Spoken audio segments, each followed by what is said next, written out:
I've put the links to our various streams and downloads as I always do in the chat. Most of you probably already have this information, but it's there if you need it. Let me just set up my loom pad for myself here. Okay, a few things that I'd like to announce. First of all, I think most of you received the notification that the Golden Gate Stereoscopic Society is now a nonprofit, or rather, our nonprofit status has been restored. We were a nonprofit. And this has been a long time coming. Having an official status opens up a lot of doors for us. And I will be explaining what that means and what my strategies for how we can take advantage of this new status at a board meeting that I'll schedule for December. And that'll just be something anyone can attend. That will be before our December meeting starts, and we'll just discuss kind of plans for 2025. As a part of that nonprofit status, I think some of you have also received the notification that we are now requiring membership dues again. This isn't because of any increase in our costs. It costs about as much to keep this operation running online as it did when we met in person. But the dues will keep our club viable and help us grow. One reason that we weren't collecting dues is because collecting money with services like PayPal or Venmo has gotten much more strict than it used to. They want tax info. They want to be able to tell the IRS about us. And our nonprofit status makes this possible. So membership dues are only $25 annually. I've already received payments from a number of you. So some of you have paid your dues so rapidly, I haven't even had the time to create an invoice for you. So those who have paid, I'll be sending that out. I ask that everyone who participates for 2025, please make your dues payment when you can. I'm not going to be hassling anyone about this, but it will keep the club growing in the future. The final So thing can that I you want put to a say, link in the chat for how to do yes, that? yes, I will. I'll do that right now. And I will show you what it looks like because I've made a couple updates to the website.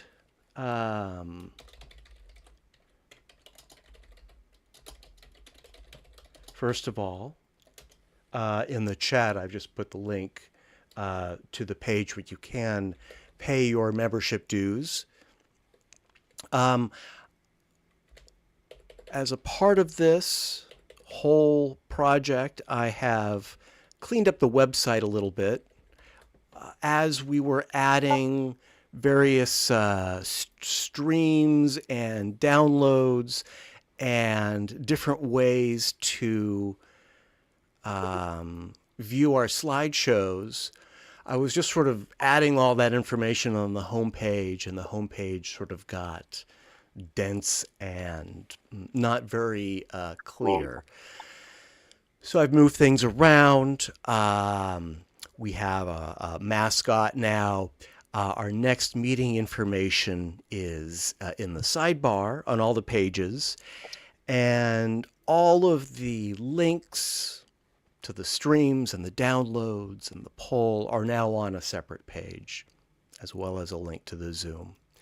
Some of you may have also noticed that the email reminder, those who receive the email reminders or those who subscribe to our Groups IO discussion board is simplified.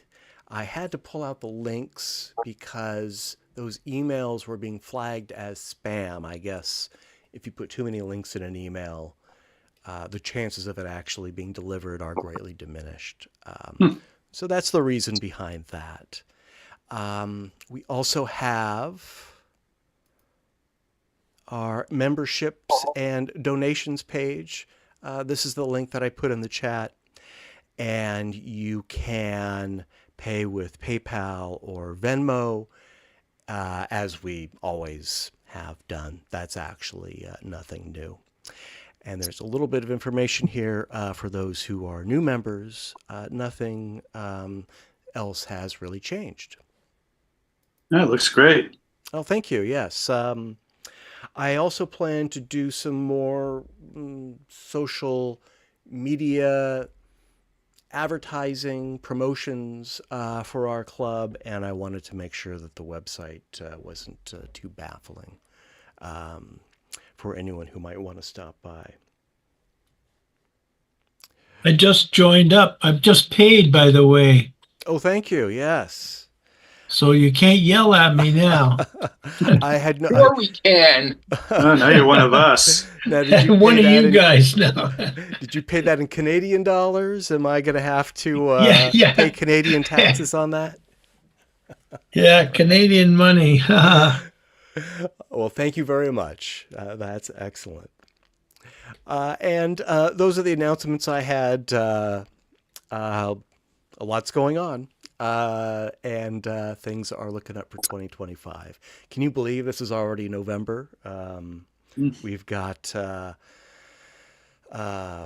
three more meetings after this one this year. We will be meeting in December.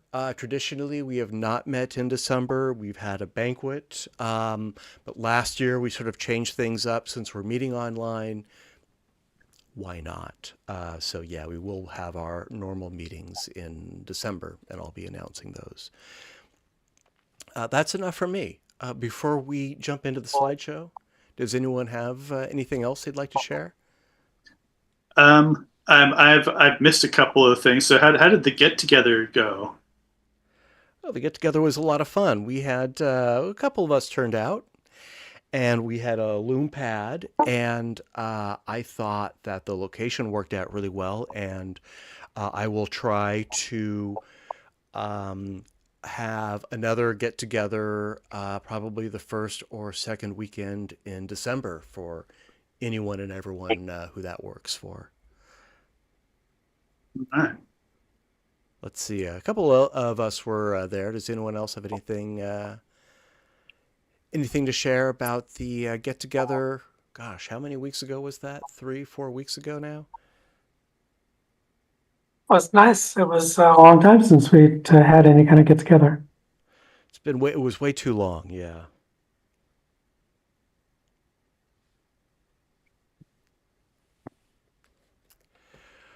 All right. Well, let me set up our slideshow.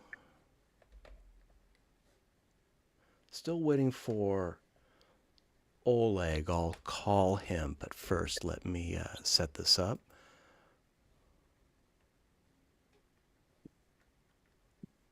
Yeah, I admit I was thrown a bit by not seeing the meeting link in the email. It didn't occur to me to check the website. I think that unfortunately this change is going to be a little less obvious than it was. But the alternative is emails not getting delivered, unfortunately.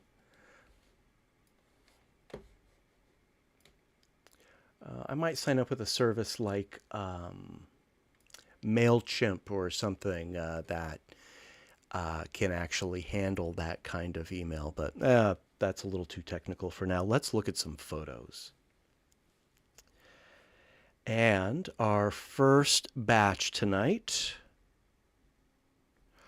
are by Steve, and the title of this photo is Bunch O' Branches. Steve, you're up. Tell us about this. Probably self-explanatory. We had some yard work done, so 3 of my 4 pictures that I posted are of that And so this is just, they chopped off branches of trees and were carrying, and I just took a bunch of pictures. And kind of like the red of his sweatshirt with the purple of our garage door and the green of the trees, the leaves. That's a nice little sight line between all the bushes and stuff to him, and then, around the back wherever he's walking to. It's kind of interesting. Yeah, it's hard to plan those things when everybody's moving around, but yeah, some of them. Yeah, I'm just Yeah. saying it uses the 3D space well. Thank you. So I can't open this in Leia for some reason. Did everybody else get it opened? I'm having the I'm same watching the trouble. YouTube stream. Okay. So this is really weird because it said invalid URL. I'm having that same problem, Herb.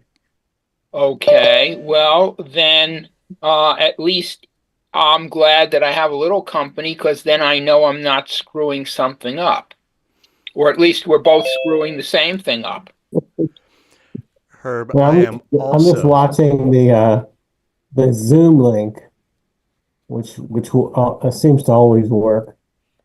Yeah, so I was trying to watch the YouTube link. Yeah, it's working for me. And make sure you have the right YouTube link. Oh, is there the more? current. Is there? Well, when I always look it up, I always go into my search history, and there's always like the previous meetings there, so I have to look at the date on them and make sure I have the right Okay. ones. So let me make sure. I don't want to hold up the meeting, so let me just make sure that it says 2 watching started 12 minutes ago. All right. Herb, I'm also having that problem with my Loom pad. And the half-width side-by-side stream is working on YouTube, but when I try to share it with the LeiaTube app, I get that invalid. That's what was happening with me. So, I'm going to restart. Did Leah have an update or something? Maybe so. I'm going to restart my tablet right now and see what happens. But this seems to be something. I will not interrupt the thing at this point. If anybody gets it working, let me know, but I'm just going to power cycle my tablet. Well, I'm glad you brought it up, Herb. And Steve, sorry to interrupt your presentation, but you're not the only one struggling. I'm restarting my tablet. If it doesn't work, you can still enjoy the Zoom slideshow, and the Anaglyph slideshow is also working. And these are half-color anaglyphs. So I think they're generally pretty easy to view, assuming you have a pair of red cyan glasses available. Steve's picture here is all anaglyph legal as far as color concerns. It shouldn't be a problem at all. Indeed, yes. All the greens and yellows. It looks good to me. So, Steve, sorry to take the microphone away from you. Please continue. All right. I don't have a lot more to say about it. Just position myself behind a pile of leaves, which they, send up to the grinder or whatever they call it. Chipper? I was trying to picture it from Fargo.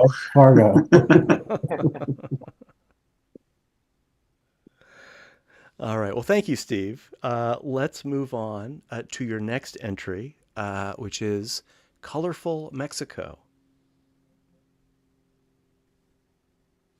So this is this is the only one that's not of the yard work. Just went through some old pictures. This is from about 5 years ago on a trip to Mexico, and But okay, it's nice. It's probably not anaglyph legal, so because there's a pretty good red there in the foreground. And the blue. But yeah, it works fine with these mirror glasses. And it has a color and some depth. I mean, the line is kind of going away from the guy, but I don't know that he's really the subject of it.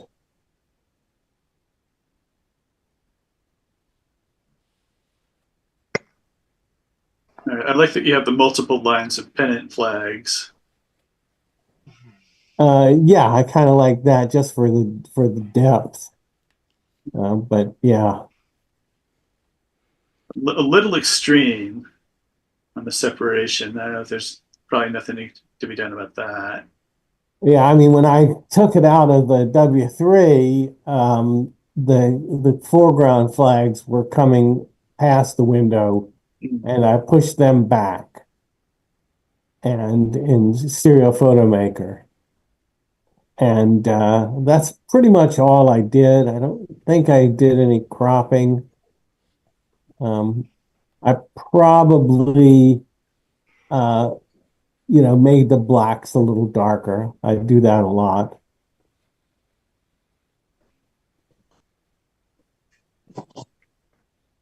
I use Affinity for that. Boy, I'm trying to learn Affinity, and it's a real uphill climb. Oh, you got it? I got it, but yeah, I've been trying to get through the tutorials, and just a lot of it's still very counterintuitive to me. But maybe I'll get there. It's tough. I mean, it is especially if you've gotten used to Photoshop. Yeah. I did make, I built some of the keys, the hotkeys, to be the same as Photoshop, which can help. I don't know. I now it's I've probably forgotten how to use Photoshop because I'm so comfortable with it. But yeah, it's terrible. You learn a piece of software and then you have to kind of unlearn it. But it's amazing. That happened to me with Photoshop.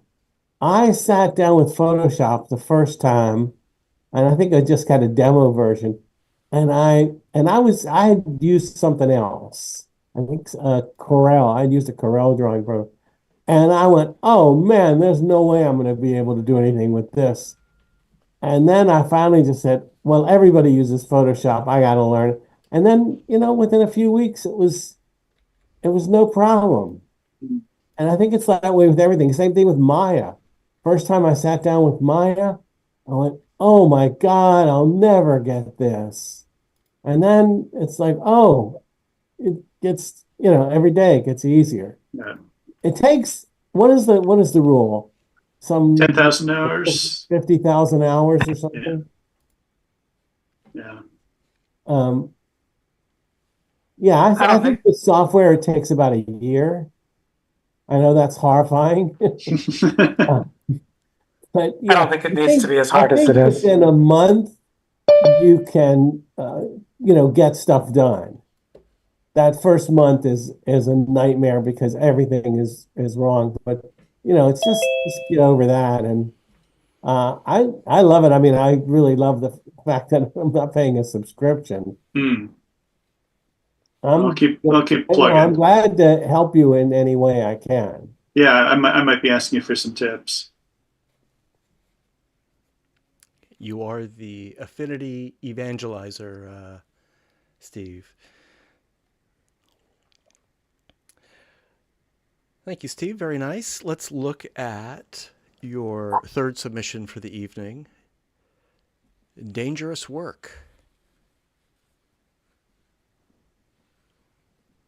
Yeah, this is just, one of the tree workers climbing up in the tree and looking up at him, as you can tell.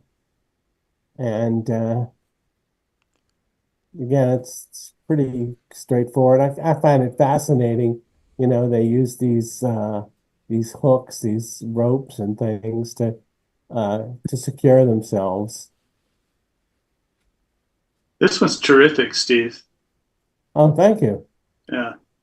The sky Yeah. really sets it off. Yeah, we were lucky that day. There were some clouds to, because otherwise a flat blue sky doesn't give you much depth. Yeah, I like it a lot too. I just wish I could see the chainsaw blade a little more clearly. Mm. Yeah. Like if you were just, a little bit to the right. But, otherwise it's, great, great exposure, great composition. Nice Yeah, late yeah. afternoon light, too. Yeah. I took a ton of pictures. This was, I think, the best one. Obviously, I would choose the best one. That one I would think was the best. But yeah, it's all about like what is his pose and really wasn't quite close enough to get a good dynamic depth on the chainsaw. He was pretty far up there. Well, he got his face. That's more important. Yeah. Yeah, I agree. What was I couldn't hear what you said. You got his face. His face is well lit. Yeah, I got his face. That's true. Yeah, some of the ones, a lot of them are his head face is either hidden by some leaves or his head is turned the wrong way. This one, yeah, and had some decent depth with the branch in the foreground.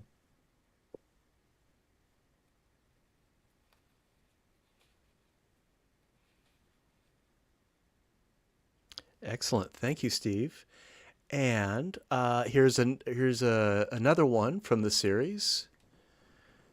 Gardner. Yeah, so this will be the last one. This is my favorite one because I love pop outs.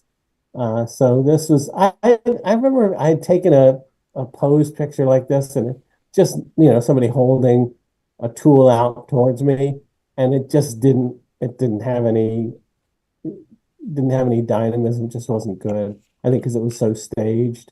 But this was natural. I was just following him and snapping off some pictures.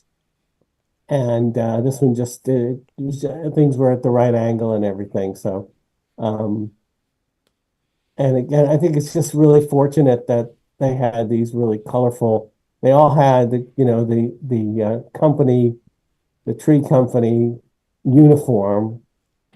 So that was nice for to set him off. And then, of course, obviously, I made a fake frame. Just seemed to call for it. That's a good use of the false frame. Yeah, I like it. Although his body is a little bit through the frame too. I'd probably pull the window just to where it's in front of him. Oh, okay. Yeah, I can't remember if I even checked for that. I mean, I always go through Stereo Photo Maker. In fact, I literally can't do it without Stereo Photo Maker because the W, at least with the W3, because the Affinity doesn't read the MPO. Huh. I think Photoshop could.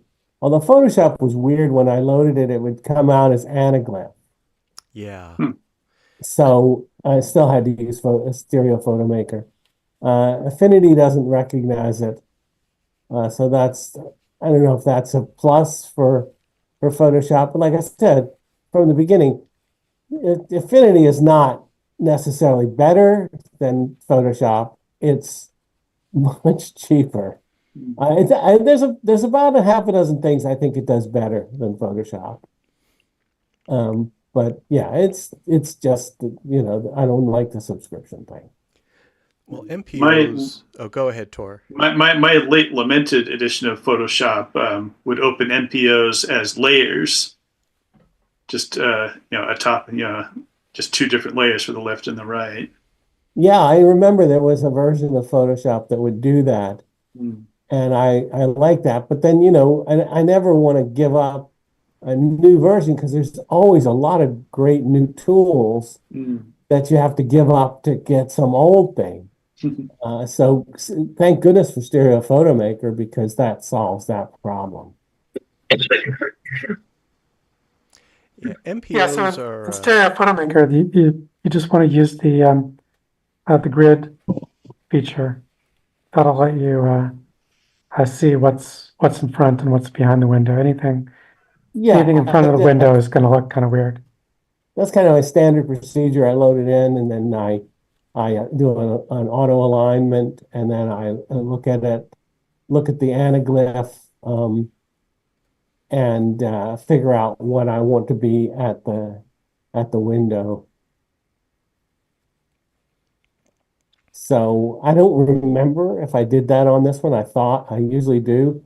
So I thought I was putting it so his body was at the window, but maybe it was so close I didn't. Yeah, it's very close.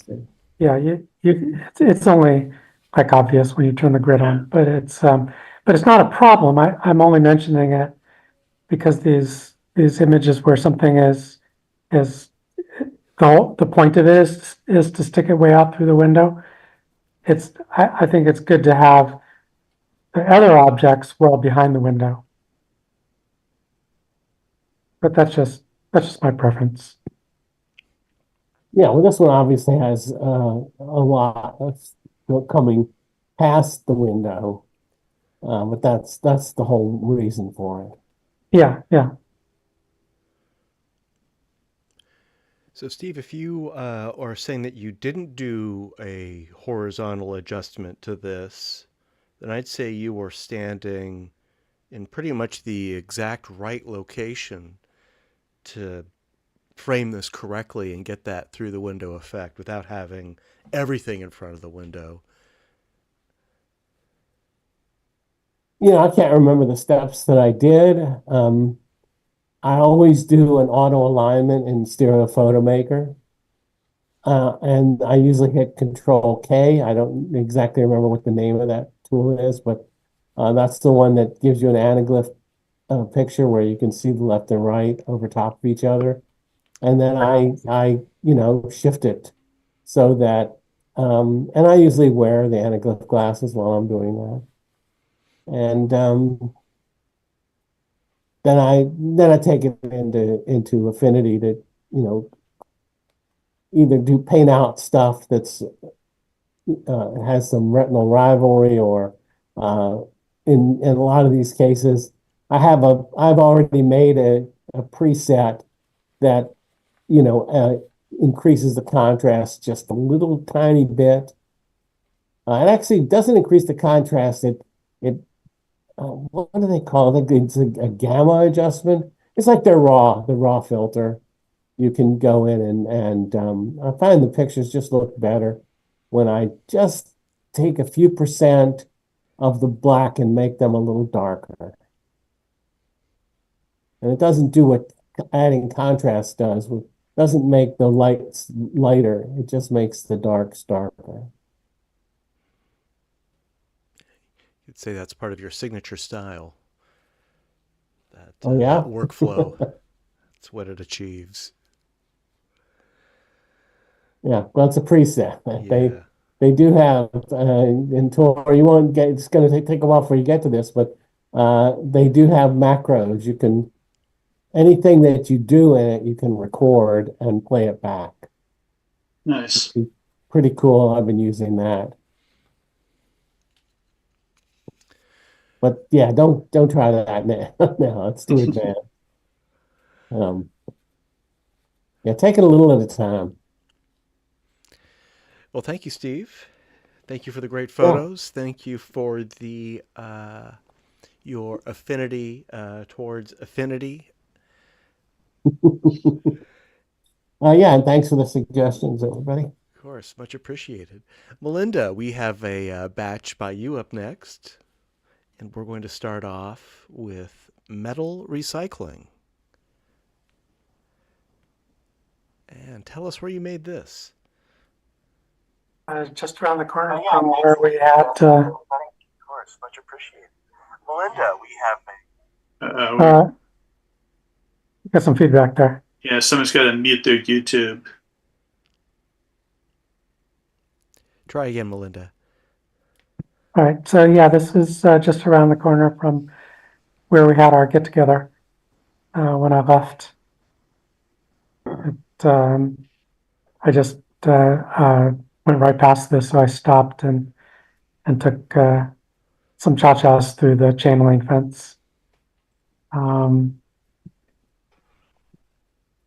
Yeah, really interesting site. It would be if you can somehow talk your way in there. There's just some incredible stuff going on, but they're pretty watchful, and at least while they're in operation, I'm sure it'll be difficult to impossible to get any sort of access.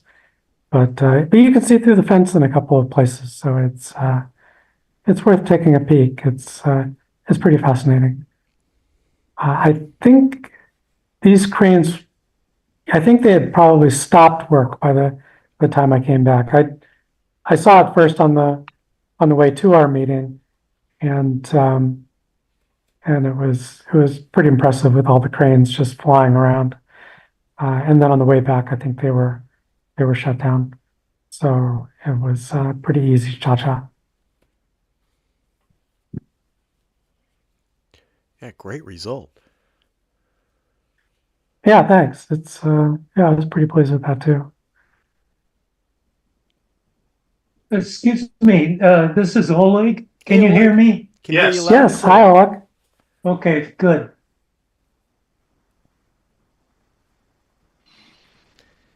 And just to be clear, this is not where we met. We met at a nicer place next to this place. Well, it's just a few hundred yards away, just off to the right. Yeah, that's Richmond. Any idea what your spacing was between exposures? It was quite a distance, so maybe 12 to 18 inches. I find it pretty comfortable to view. How about everybody else? I'm looking at the anaglyph. Yeah, Yeah. I think it works really well for me. I think it's just the right spacing. I mean, they kind of look like toys, but it has really nice looking depth, and it's very comfortable to look at. Oh, good. Yeah, it is a bit hyper, but I think people kind of understand the scale of it, so it's not a problem.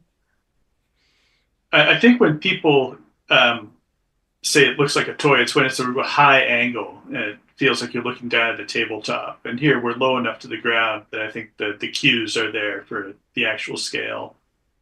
Oh, that's a good idea. Yeah, good point. Yeah, this also has the advantage that there's so much detail that it keeps it looking really like a toy. I just meant, the depth makes it look smaller than it is.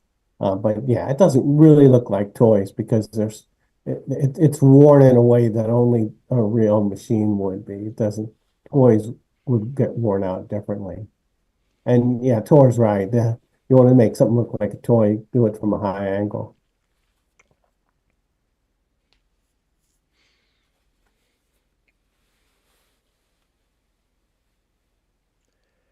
Oh, very nice. Thank you, Melinda. Next from Melinda is Split Staircase.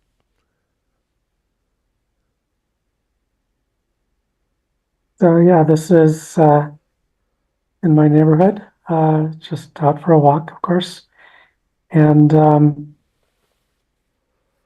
of in an alley. I very seldom have been down, so I don't recall ever seeing these apartments before. But I just really like the staircase and the inset entryway.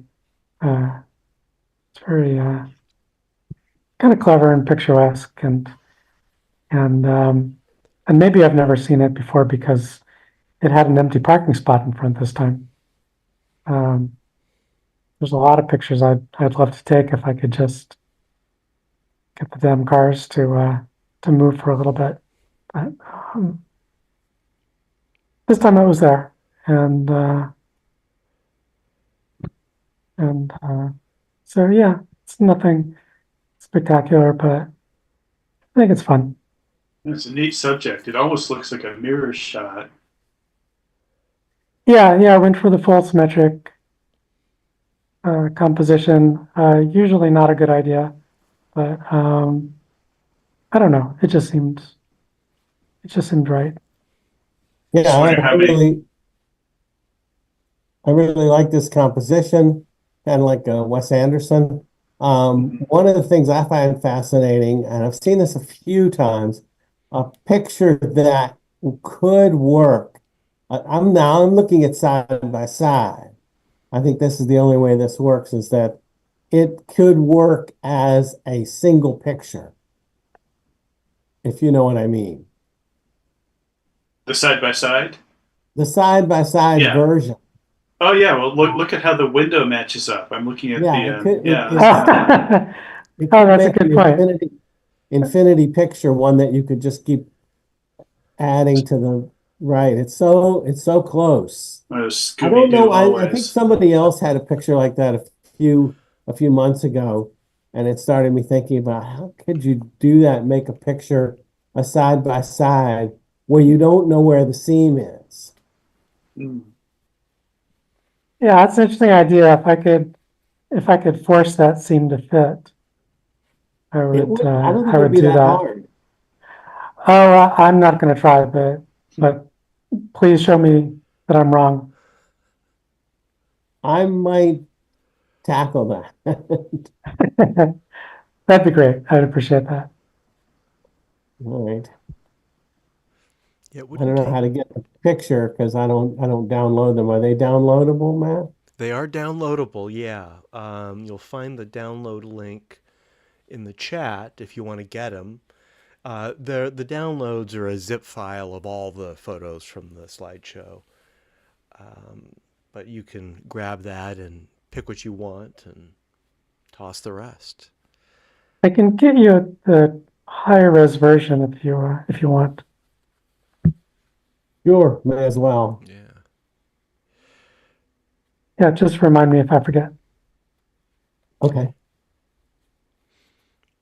Yeah, generally speaking, your verticals are nice and straight and generally level. There's not a whole lot of optical distortion. There's probably some distortion in the building itself from how it's shifted over the years, but it's very architectural, this composition. Very nice. Yeah, everything kind of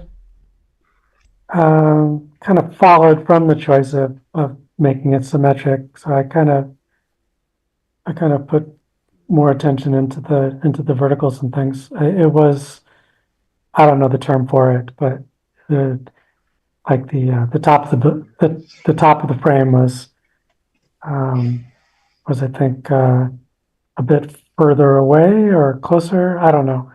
I had to tilt the image plane back a bit, and I'm sure I rotated it carefully, and it might even have caused that bowing in the sort of lip over the top of the entryway. I'm not sure.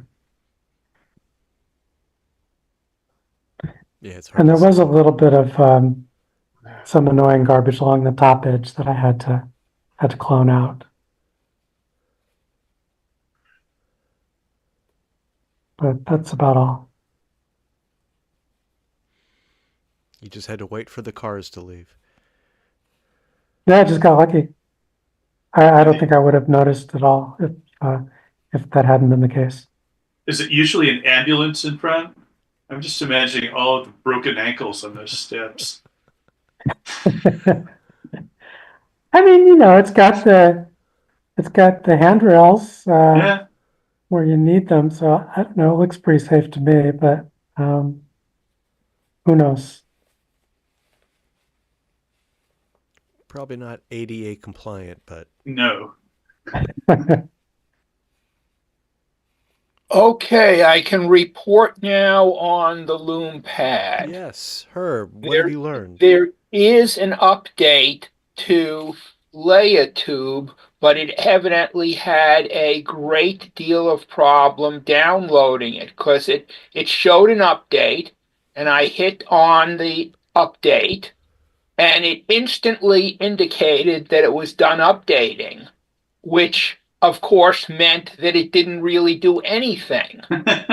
Okay, and then it still showed there was an update, and I tried updating it again, and finally, and I don't know what happened, maybe the server was down. Finally, it did update, and then it took like 30 seconds to update, and now it works. Hoorah. Okay. Thank you, Herb. I did restart my loom pad, and that did not fix the problem. Yeah, It sounds restarting like- did not fix the problem because I did try restarting it. There is an update, and if you don't put the update in, it's not going to work. Is that update in the settings? It's in the Leia store. The Leia store. Okay, well, thank you, Herb. I imagine we're probably going to get a lot of inquiries on the discussion boards tonight about this. I'm just going to enjoy the anaglyphs myself tonight, and I'll figure that out. Okay, well, I just wanted to Personally let later. folks know. Thank you. Yeah. It's good to know that's what it was. And it's good to know that there is there's an easy fix for it. Well, if 45 minutes is easy, then A known fix, a confirmed fix. unknown confirmed. It's going to be easy for me, Herb, not for you. Steve, are you illustrating this this photo right now? Someone is- You can see that? Yes. I noticed there was a little pen. And I hadn't seen it before. I don't know if it's been there or it's just something new, but I said, "Oh, that's cool." But I didn't think anybody else could see it. Well, that's very Maybe Put a interesting. penis on my picture. Yeah, that's what it looks like to me. What'd you say? It looks like a penis. Oh, they're just doodles. They're only All right. like that. All right. I don't mean to deface your photo, Melinda. I'm just experimenting with this myself. Yes, actually, this may be a useful tool for pointing out specific issues or details in a photo that we're discussing. This is the annotate tool in Zoom. I have it. Steve has it. I don't know if everybody has it. Something else we'll explore. Where is it? It's this pin at the lower left corner. Annotate. I'm gonna try it. Let's see what I do. And lower. Oh yeah, there I am. Yeah. Oh wow, Alright. even all. So we could I have it. add to Melinda's. Oh, this could be bad. Yeah, they're nuts. Oh, I just can't find them myself. I think And this must be a trash new. clear. Yeah. I see where, Mike. Thank you for the graffiti. Yes, I see we're having a lot of fun with this. This is actually probably this could be a useful tool. I think this must be new. I've never noticed Yeah. it. Zoom I does just- get regular updates with new features. Most Yeah. of the I mean, time. I always update before a meeting, and there was a new one. I think we're at 6.2.6, something like that. Good to know. We're making all sorts of technical discoveries tonight. Mm. Thank you, Melinda, for sharing this photo and letting us abuse this photo.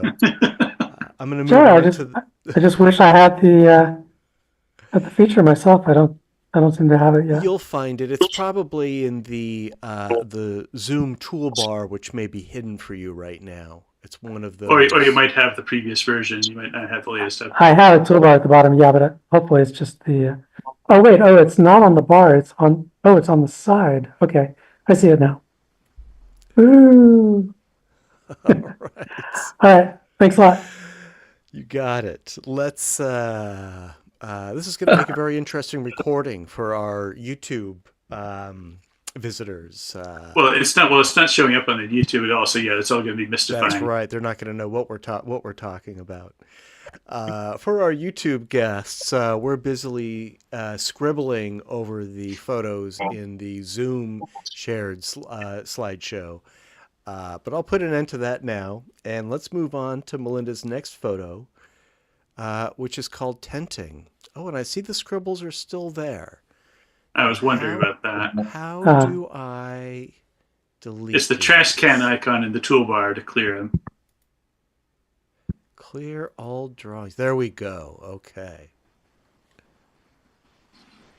Okay, I think we're back to where we were. Melinda, tell us about tenting. Yeah, so this is just shot out of my living room window. And I don't know if I think they're painting or something. So this is to protect the neighboring buildings. And I just noticed when they started to drape all this stuff on the side of the building, and it was a beautiful day and nice lighting, and so I thought, I'll take some snaps. So these are just a couple of cha-chas, maybe 6 to 12 inches separation. So did you have to clone the people? Getting some feedback. Is that from you? I don't think I have feedback. Did you have to clone the people? Oh, yes, I had to touch each of them, I think.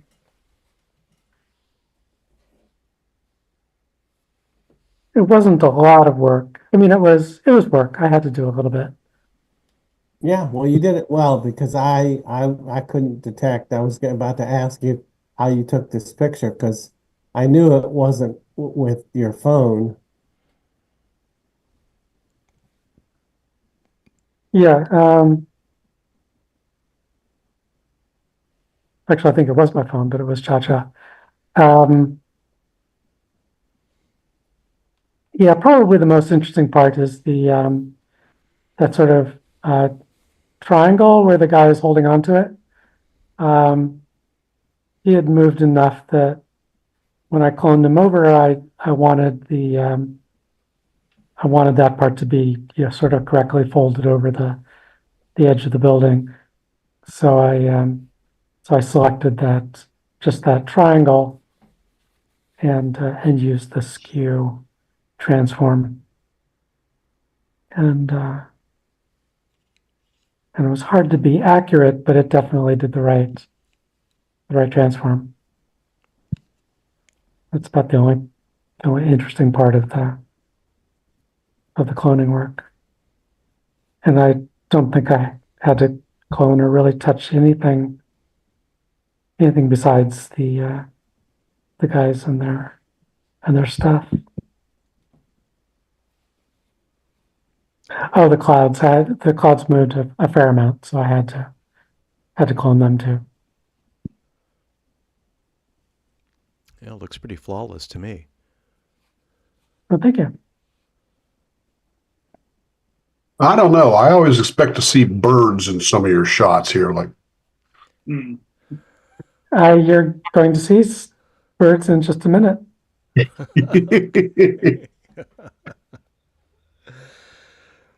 That's a really nice hyper too. I think your spacing is good. It's comfortable for me to view. Anything less would be too flat. Yeah, I never quite know. But and I still err on the side of too much stereo, but I'm not as bad as I was at first.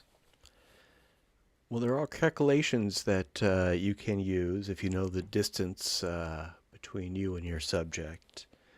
But I always just eyeball it myself too. I've had some luck taking short videos, just moving left to right and then selecting the separation later. Yeah, I like that idea. I just never done it.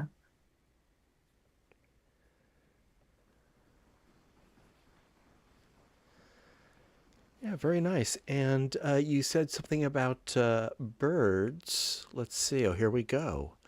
What You Get is the title of Melinda's next photo. There we go. That's just gorgeous as usual. Just beautiful. Oh, thank you. So that's enough birds for you? So this was, I always like your bird shots. I always like those bird shots. yeah, me too. It's not a lot of birds let you get too close, but pigeons are pretty affable in that way. And today these pigeons were really hungry. I don't really go and feed pigeons and stuff too much, but I was on a walk through the ILM campus, and I happened to have some breadcrumbs for birds. And normally I'd be trying to feed the crows, but the birds came over right away. I think this was a little earlier in the day than I used to, I might usually get out there, and they seemed like they were very hungry. And as soon as I put some food in my hands, they immediately jumped on there, and then more of them were jumping on my head and shoulders, and I was kind of kneeling, and pretty soon, I mean, there were so many birds that I could feel the weight of them kind of holding me down. It was such a weird kind of thing to be mobbed like that. But yeah, I just held the camera off to the side. I was kind of shooting blind, but I was pointing. I could see I was pointing in the right direction, and then I was just pretty much taking pictures randomly as quickly as I could. And this was definitely the best one. Very nice. Yeah, great timing. Oh, thanks. And I didn't really do much. I cropped in fairly tightly. Did my normal filters and things. I don't think I touched any pixels within the frame. So yeah, this was pretty easy. And yeah, I like the kind of the dynamic of the guy on top, very curious about what's going on with the food. They were all very chill. Oh, and at one point, I I had all these birds on my hand. I thought, well, would they even let me touch them? And sure enough, one of them that was feeding was perfectly fine with having me pet them, and even hold even grab it and have its wings pinned in, and as long as it could get to the food, it was not going to complain about anything. Very, very chill birds. I guess I'm just so used to the crows, which are much more skittish, and it's surprising how tame how tame pigeons can get. Well, they're bred to be. They're bred to work for us. They're supposed to be around us. Now we treat them like vermin, and what are they supposed to do about that? I don't know. I mean, it's definitely a symbiotic kind of relationship. Both the crows and the pigeons are definitely evolved to live in our spaces, as are the rats. So Sure. maybe that comparison is apt. However, I think that rats get a really bad reputation as well. I think they're quite amazing animals and very smart and friendly. And they're not particularly dirty either, but that's just the either the conditions they live in or just propaganda.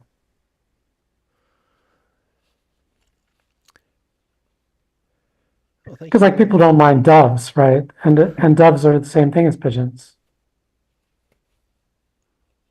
So it's just prejudice. Well, I still think you're brave for Brave? for hosting these pigeons, for being so accommodating, and you definitely had the right camera to capture them. Yes, definitely. That's that's maybe why I brought the food. I don't remember.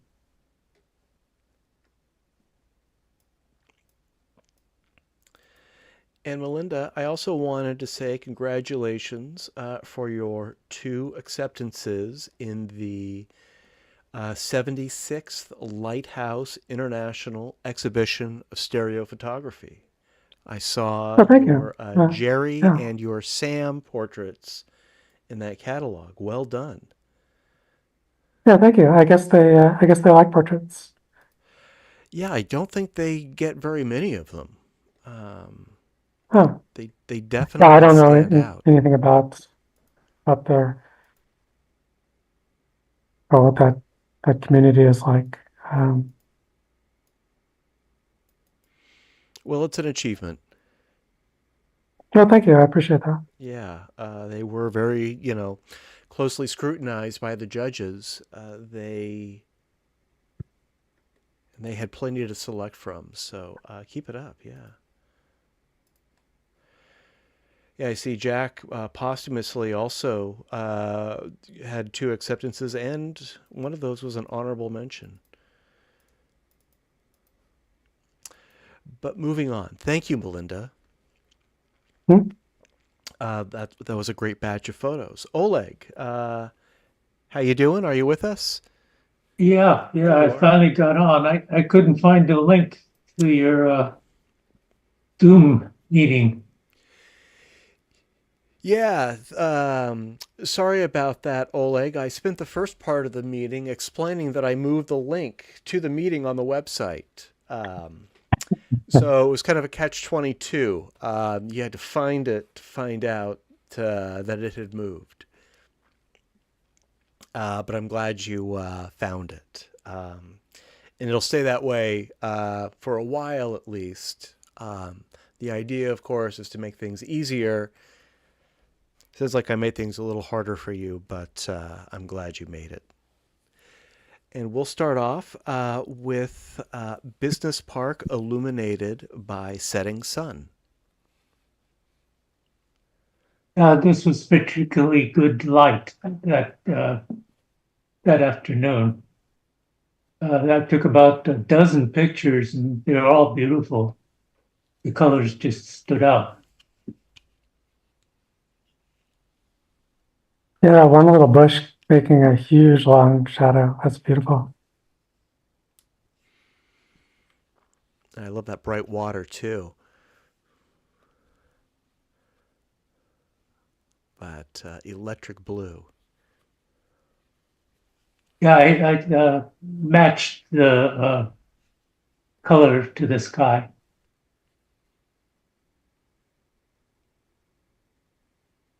One thing I'm starting doing is putting a frame on all my pictures Yeah, I because noticed. I want to, depending on what you're viewing it, you might not know where the window is. And this way it's there literally. Yeah, that works.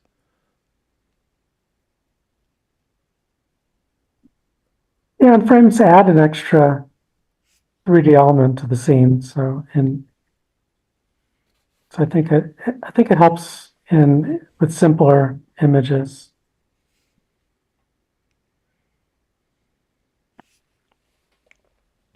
Well, I compose all my pictures.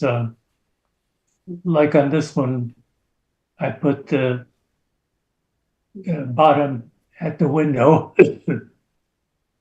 Yeah,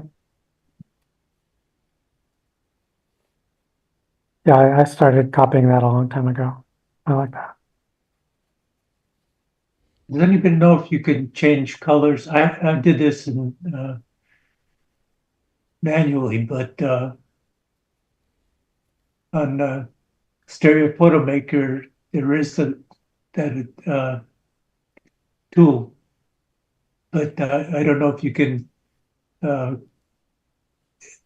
What I'm trying to do is figure out what's the best thickness of the,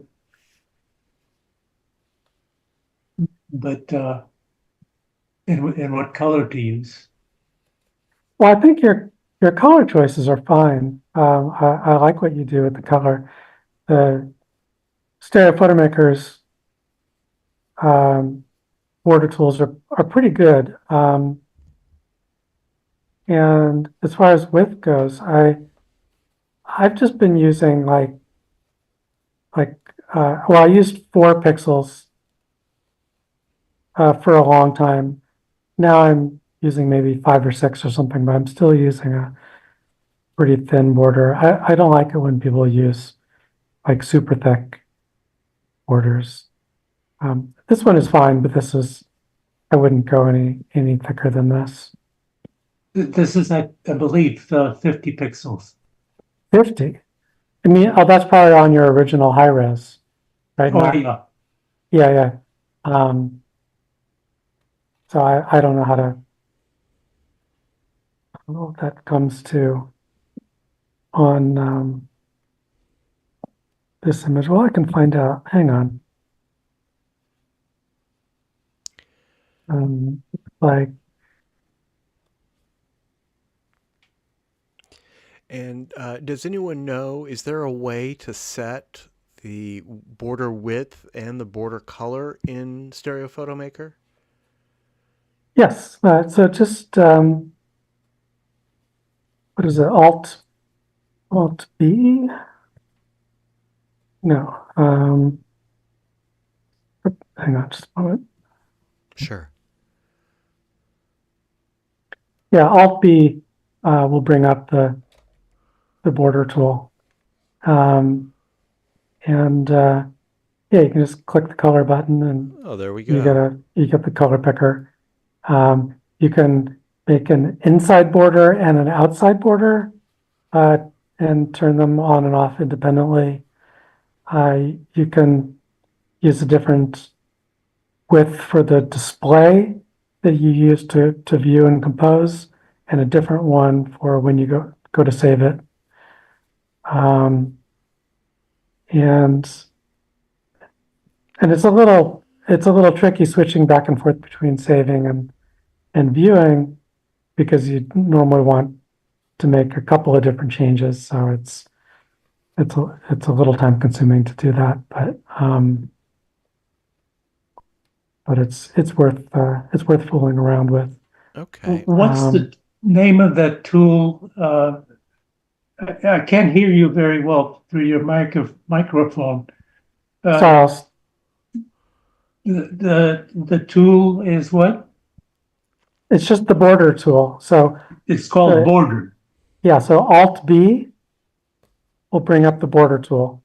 You can also bring it up. What is it under View, Border Options? Good, I'll be using it. This took me about a half hour to do. Yeah, there's no point in doing that. And it'll even do curved inner or outer borders if you want to. So it'll have pretty much everything you want and almost nothing else. The only thing I don't like about it is when I use it to save the final image for submission.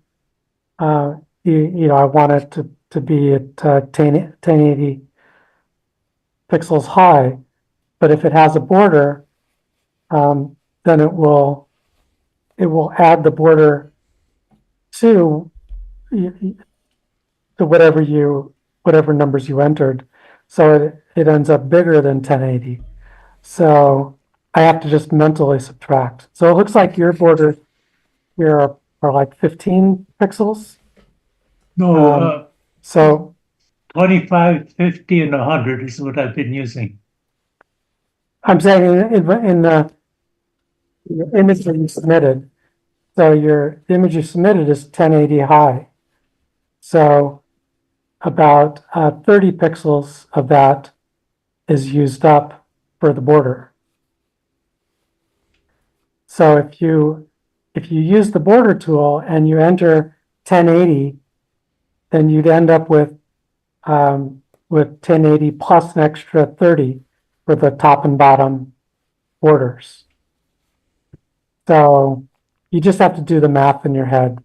So if you're going to make a 10 pixel border, then you need 10 for the top and bottom border. So you have to reserve 10 pixels for your height.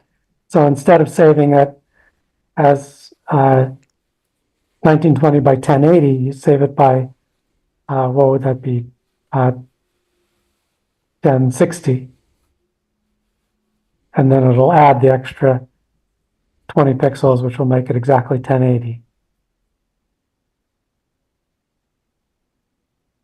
Does that make sense? Yeah, it's easier than what I've been doing.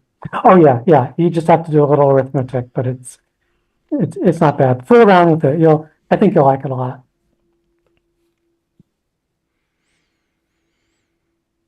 All right. Well, I love the beautiful light in this one. Thank you. Oleg, let's look at another one by Oleg. Hula hoops match color of decorations. Yeah, this was at the museum in Novato. They had this event.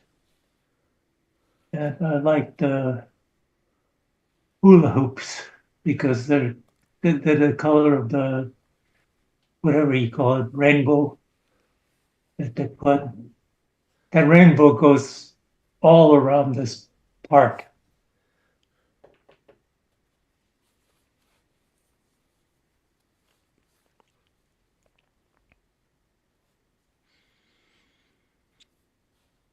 I'm viewing this one as a half-color anaglyph, and it just loses so much. This Yeah, one's all about the you color. you've got to see it in color. You got to see it in color, yes.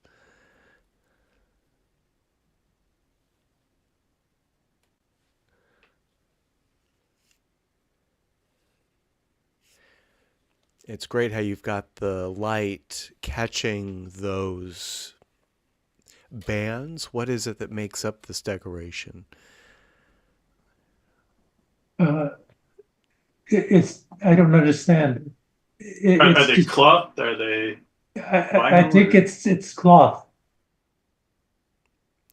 Yeah, well, it's picking up the sunlight. It's very vibrant.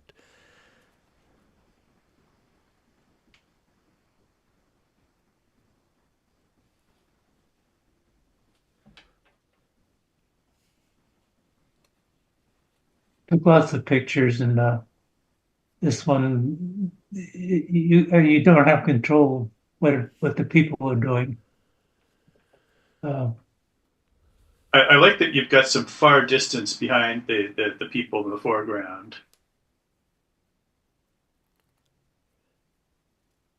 Yeah, I like to fill the picture out.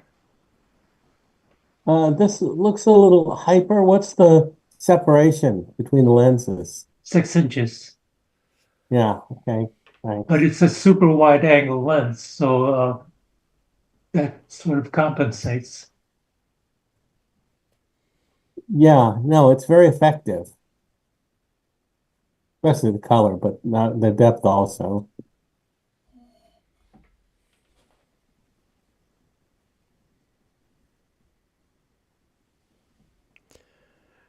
All right, thank you, Oleg. Next, by Oleg, is pair of couples approach a pedestrian crossing. Yeah, this is one of those that I ambush people. I set up my tripod and wait for something to happen. In this particular case, there was two people on the right and two people on the center left. And the way they're walking, they're going to get into a collision. And were they all in the same image? Yeah. I made one slight adjustment on the couple on the left side. I put them more closer together so they look like the ones that are coming out on the right. Now, is this a shot that you took a while back? We've seen the same view, I know. Oh, well, this is, you're going to see a lot more pictures because this is a few blocks away from my house. And yeah, I just wondered if it was a reworking of one that we saw recently. no. And you're going to see a lot more like this. That's fine. I love the fall colors. Yeah, I caught it right. All those trees, those particular trees the leaves are down now. Hmm.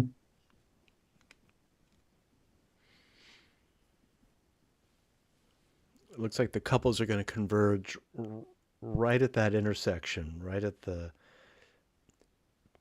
where X marks the spot. Yeah, that's, I was watching them and I think I hit them at about the right spot. Yeah, And neither couple has a stop sign.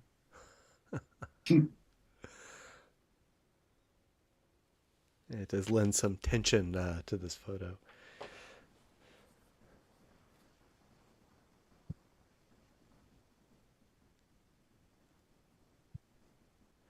All right, and then number 4 from Oleg's group is visitors at Novato Museum's painting gallery.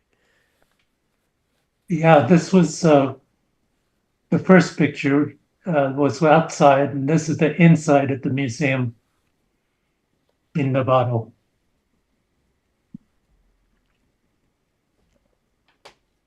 Lovely. I like your border too. This is the thicker border, the thickest one I used. Yeah, it's nice because like the ceiling is so boring, but the border makes it more interesting.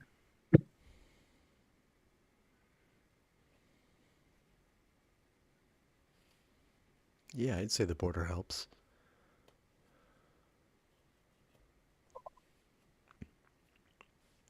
I only kind of wish I could see a little past the woman in the back.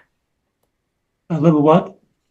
I wish I could see a little bit past the woman in the back because the hallway continues and the light is brighter back there. So my eye keeps getting drawn back there. It's not a problem. No, I deliberately left it like that. I could have cleaned it up, but I like to have a little disturbance in the picture.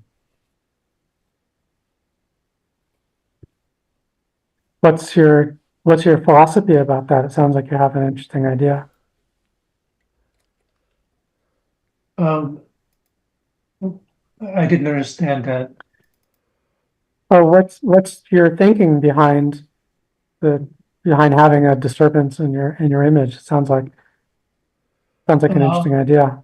Well, this picture is not too active, so I wanted to disturb the eyes a little bit. Interesting. Decided to do it at the rear of the composition. Yeah, so that's deliberate. Oh, that's interesting.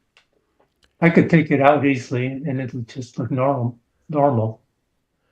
What happened was, if you look at the lighting, the indoor lighting is yellowish. And if you look at the right side, the bluish, that's light coming from the outdoors. I see. So what did you do? Oh, I did nothing. That's the natural look. Oh, okay. That's the way it was. Got it.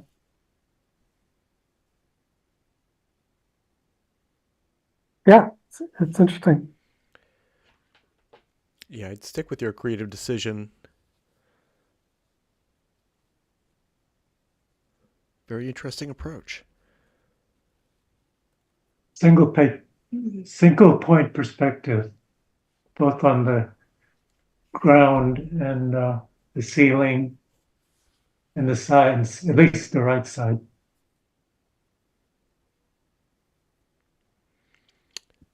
And even the tracks for that track lighting on the ceiling.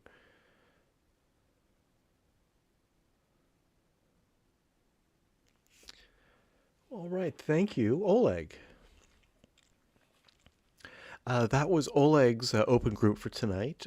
Peter Sinclair, are you with us?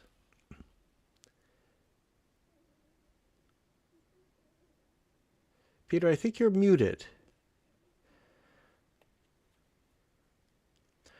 Well, I'm not sure if Peter is online or not, but we have two conversions. I received these a while ago. I'm not sure if we have seen them. I don't think we have, but I'll put them up. The first one is Robert Kennedy, Buffalo, 1964. I'm here if you need any comments or anything. There he is. Yes, Peter. Tell us about the source. And you've already explained in great detail how you create these, so I'm not going to put you on the spot for that. But if there are any anecdotes or any thoughts you have about the conversion of this particular one, let us know.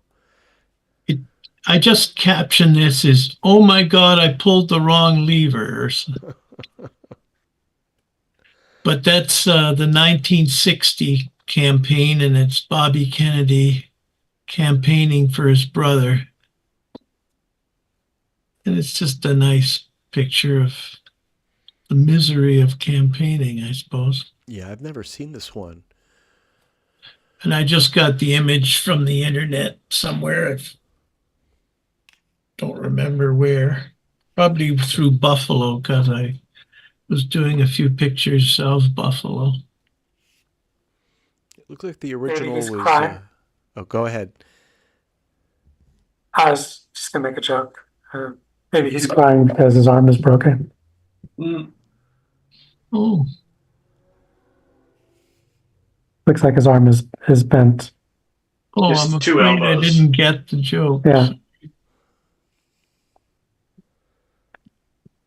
The conversion of his arm kind of made a 90-degree bend in his arm. Oh, Right at the let end of the me sleeve. have a look. Yeah, it looks like now that you mention it, yeah, it looks like he has a second elbow Oh, at the bump cuff on his of elbow there. sleeve. Yeah.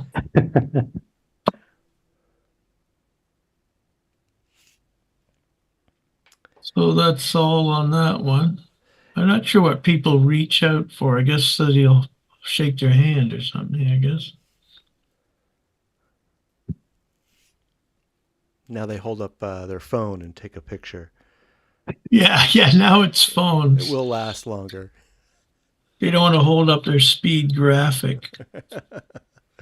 And Peter, this is Wendell Wilkie, 1940. Yes, August 17th, 1940 in Elwood, Indiana.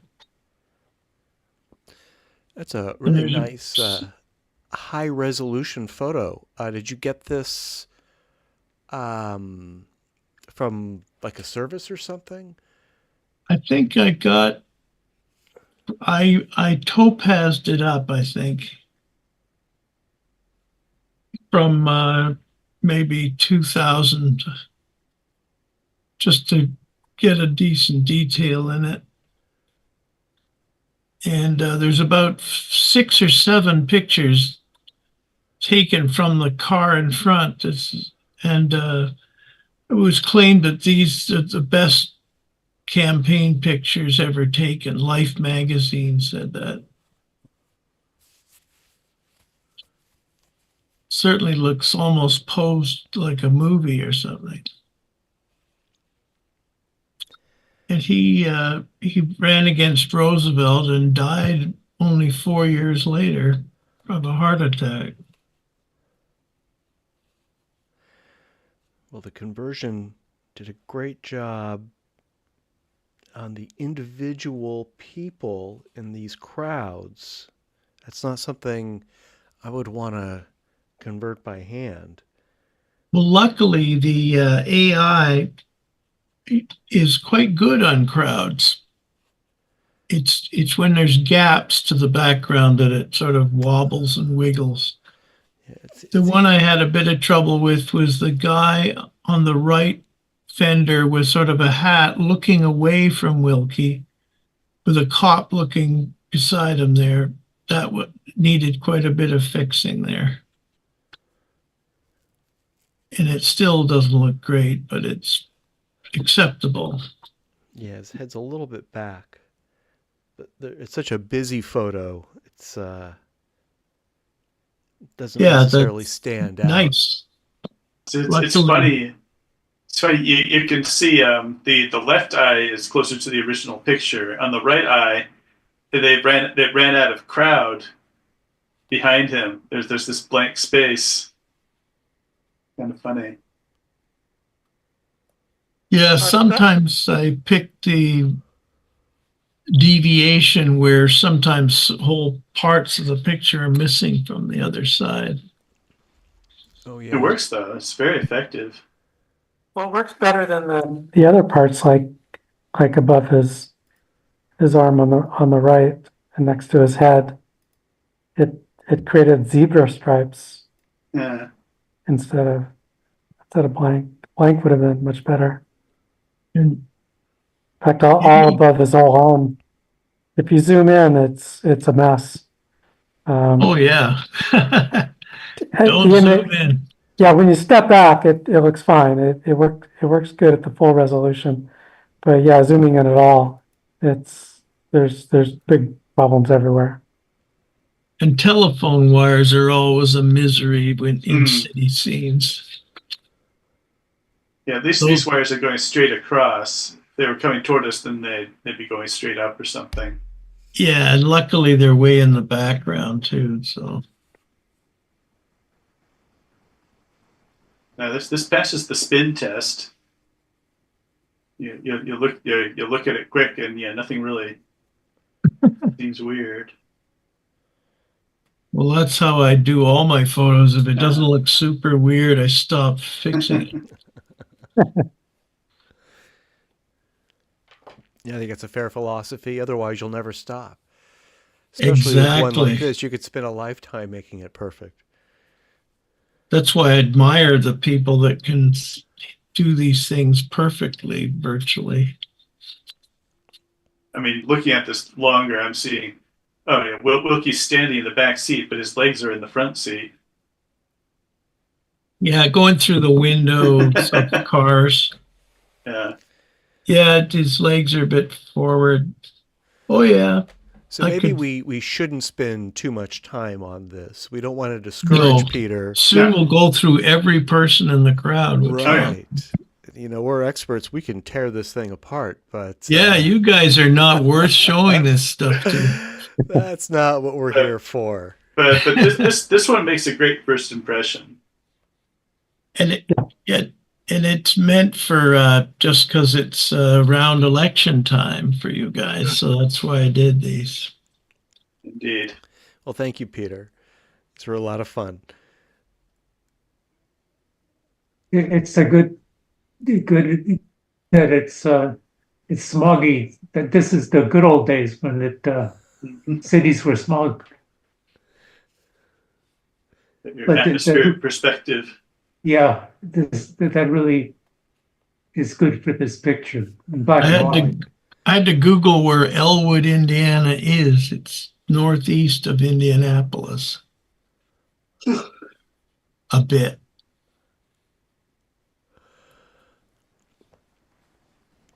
All right, thank you, Peter. Okay. I've got a batch coming up next. The first one, as sounds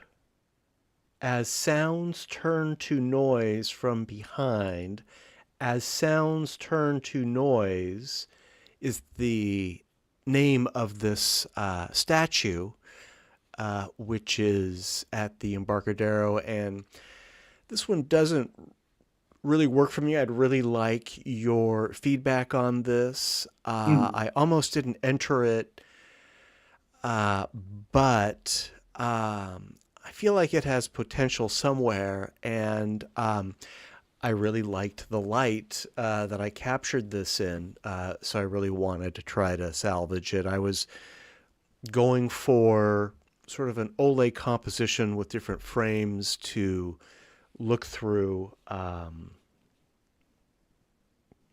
that's what I was after. What do you guys think? Well, I like that you have all these unobstructed human figures in their own little framings. I feel like the entire composition could be pulled further back. Like I want the bottom of the stall. I want the top of the buildings. Okay. Maybe a wider base would serve this one better. I feel like there's a fight for attention. Either the figure, of course, because it is a figure and it's so big and it's black. And then there's this, brightly colored rainbow. My eye is it's a war between these two. I almost feel like there's two pictures here. They don't quite go together. There's even like a pretty strong dividing line between them. The post, the tent. Yeah. I like the fact there's no color in the woman and all that color on the hanging towel or whatever it is. I like that contrast, actually. I think that could be interesting, but the fact that it's divided right down the middle is creating a problem for me. Well, that is kind of the Oleg effect, right? It's a thing. It's not generally how I'll make compositions, but Oleg's been fooling with this for years now, and it's fun to see somebody else kind of emulating that. For me. I'm trying. I'm not pulling it off. No, it's good, and I think that Tor got it exactly right. We got all these other people well placed, so it's like not a problem, and at least two of them are looking at the big statue, so they're involved in whatever is happening here. So that does sort of help tie it all together. Here's an idea. Uh-huh. Crop the top of the picture down to the base of the blue awning. Just have the statue from the waist down. Something like, oh wait, let me change my crop settings here. I'm going to try that.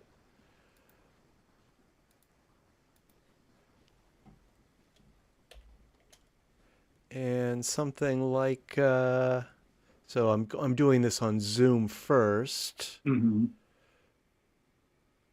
Yeah, right about there. Something around there, something kind of like that, maybe. Maybe even cropping out the blue awning altogether. Oh. Sorry about I'd that. put her in the that car again. with Wendell Wilkie. But yeah, that way we still have all the people, and I think it makes the scale of the statue more imposing.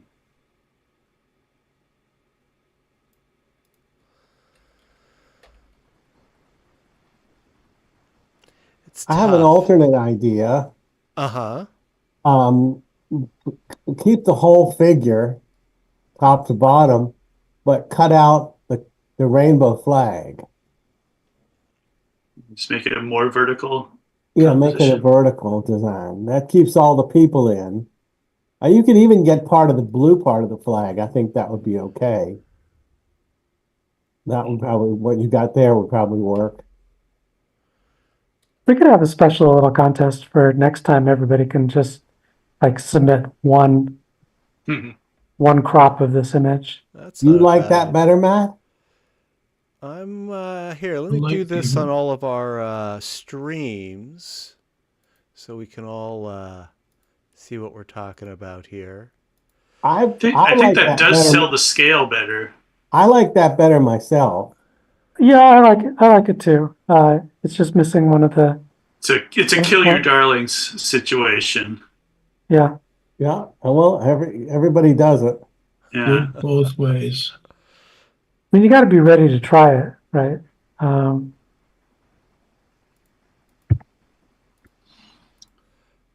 Yeah, I think, this might work better. I've made this adjustment on all the streams. So if you're on the YouTube stream, you'll see this too.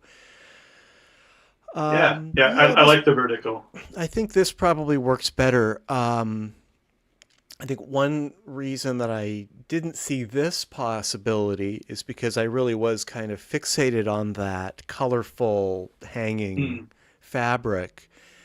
And one thing I do want to say that I think was successful about my composition, and I think I might have mentioned this before, I've gotten in the habit of shooting a color card. This is just a 5x7 card that I just drop on the sidewalk and take a photo of, a pair of, before I take my photos. And then I use that photo to set the white balance in my case, Photoshop. And I'm finding that that results in very accurate colors and really saturated colors, which I'm sure is how my camera is capturing them. So I don't really need to do a lot of color adjustments, and I really get the quality of the light that I was in.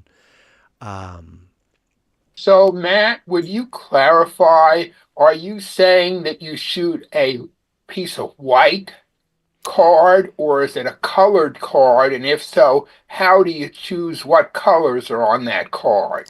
I'll show it to you, to everybody. I'll I wait assume for we're the end of talking the about a test slideshow. card with 8 colors. Exactly. A rainbow selection. Yeah. Yeah, this is a pre-printed card that I bought.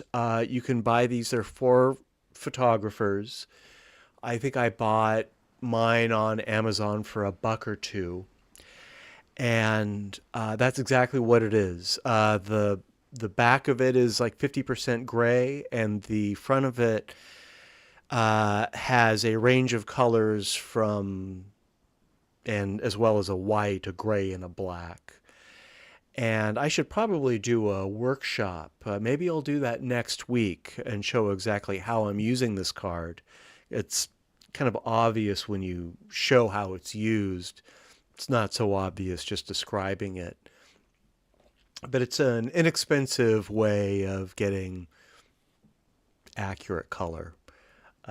So yeah, remind me at the end of the slideshow, and I'll show you what this card looks like. And next week I'll show you how I use it. And yeah, go ahead. We have time for one more quick edit suggestion. I think so, yeah. How about the same as this, except leave the rainbow flag in, just crop so that the part of the left strip of the red Just crop up is to at the the edge of the border. red. Yeah, crop into the red so that nothing to the left of the flag is visible. Crop into the red. So leave the red stripe, or Yeah. Yeah, cut, Yeah. yeah, like right in the I middle of the see. red. Got it. Something like that. So how does that compare to your previous one with the flag gone? Let's see. Let me try it on the other stream so everyone can see this. I think this is a good idea. The idea here is that leaving the flag is, you know, I don't know what it has to do with the event, but at least it leaves the original kind of idea intact, but it crops out the sight line on the far left, which didn't really contain much of interest, and lets the eye sort of escape off the left edge. This keeps the eye in the frame like your crop did, but just includes the rainbow flag. Yeah, I like that. So it just depends on what you want the image to do. Yeah. Yeah, I think the colors still do distract from the sculpture, but that's definitely easier on the eye than having the far distance in the left hand side. I think it just sort of keeps your eye in the middle of the image, and it's more comfortable in that way. But other than that, I don't have opinions. I like the vertical version best. Yeah, as much as I like the colors, I agree they're probably just too distracting.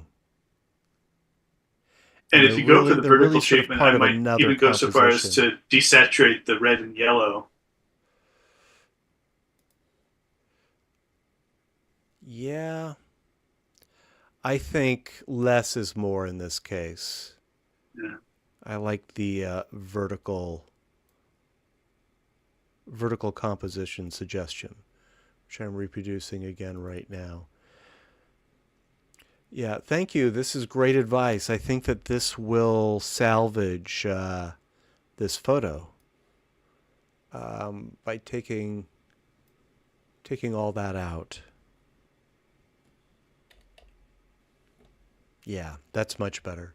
And it's a great public work of art. I encourage everyone to drop by the Embarcadero and see it.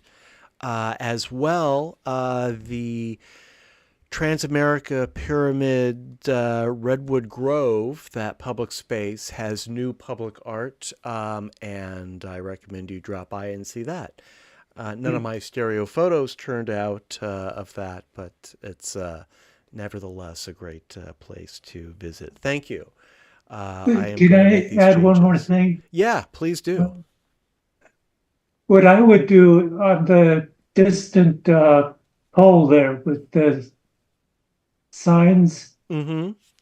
I'd increase the saturation so it matches the saturation of the top of the thing on the left. Of the blue Yeah.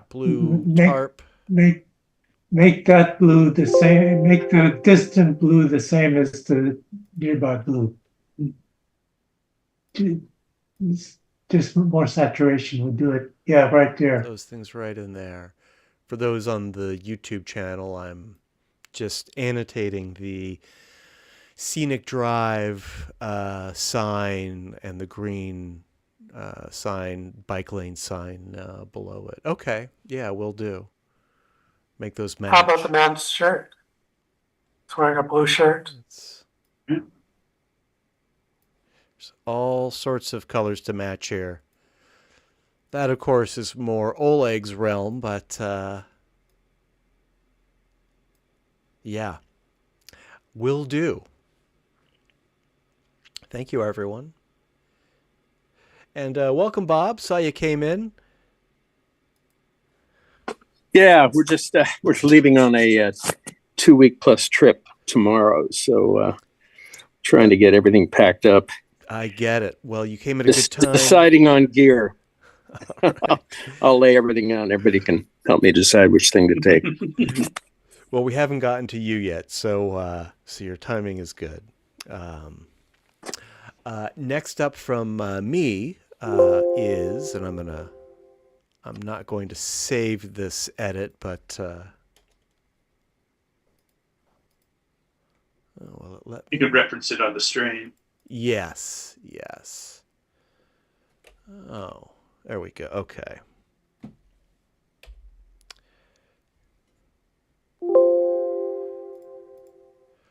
Oh, bear with me here. I think it looks like I'm still annotating. There we go. Okay.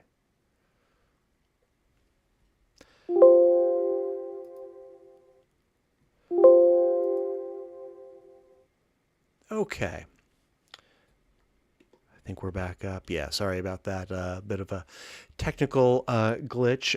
This is flea market lamp display. I took this a couple weeks ago. I think it's a good subject. I took this with my X-Reel Beam Pro. And I think that this photo shows a limitation of that camera, and that is that the lenses being so wide and so close together, you get these vertical distortions. And I actually did adjust this a bit to try to make them more vertical, but I just ran out of image to make that adjustment. But I did like the composition.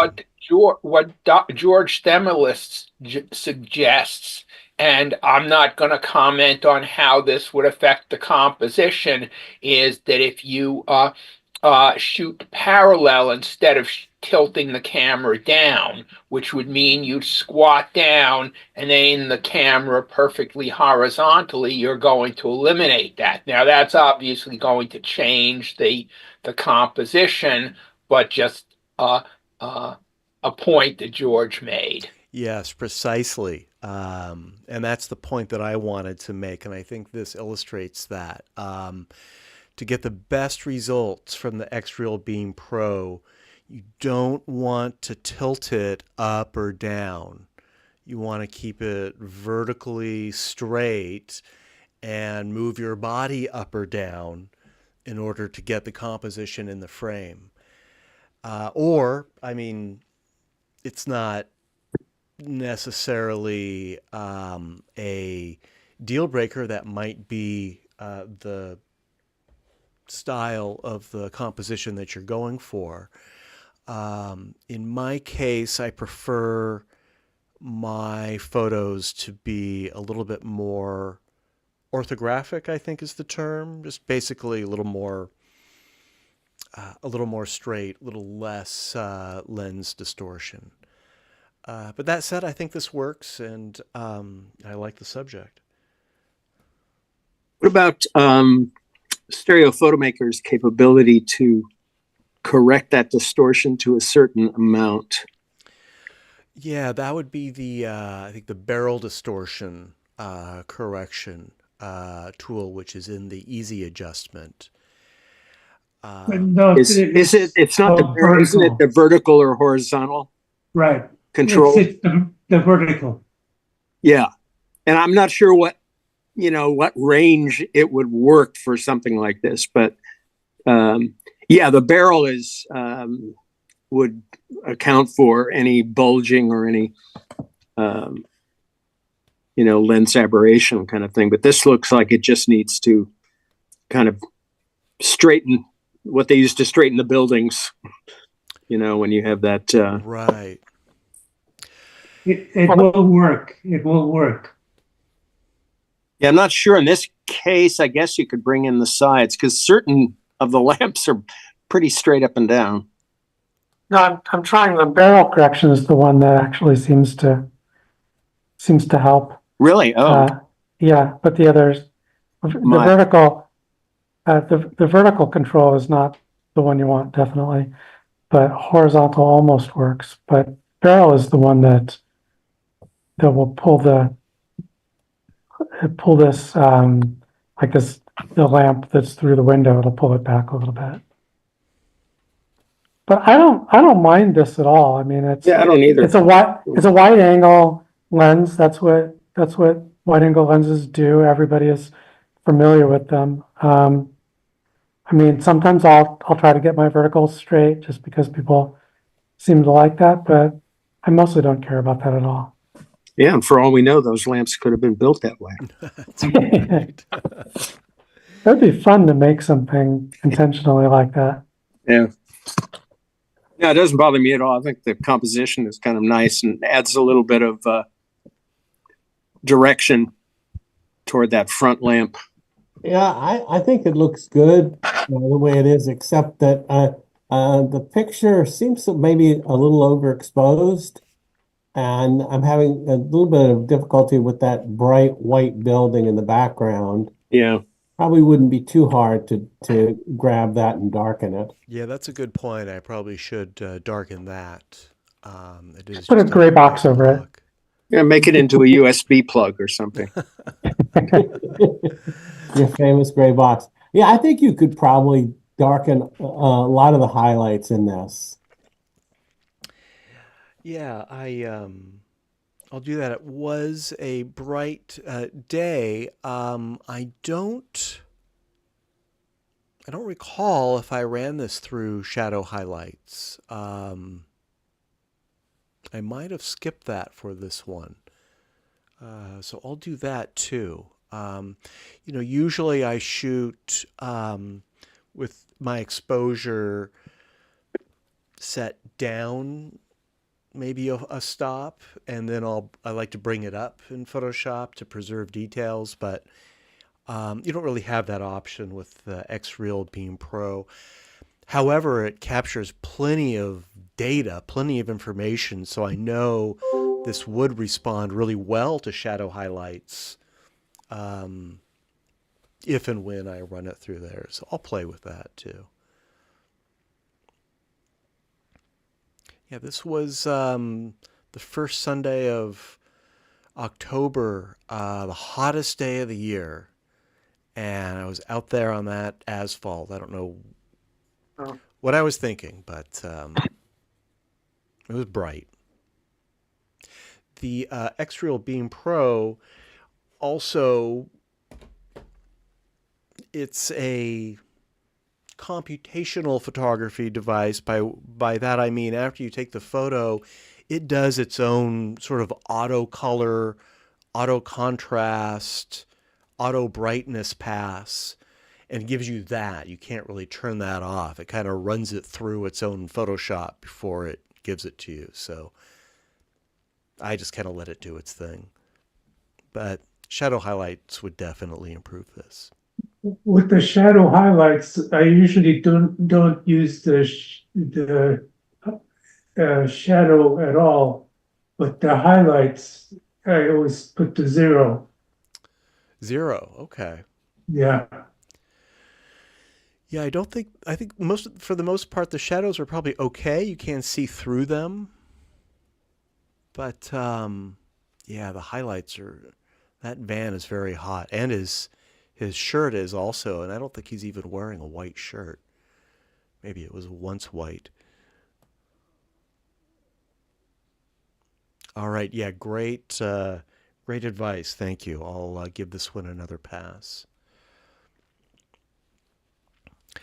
This shot is also with my X-Real Beam Pro, and I'm a little farther away, so maybe it's a little more successful. And I'm tilting this up, but I guess the distortion is less noticeable. The title is Lifted Mustang, and I took this at the Orinda Classic Car Show. I think I showed a photo or two last month from that event. Not a whole lot of depth in here, but I think it works. That's nice. I like being able to see under and through to the scene outside of the shop.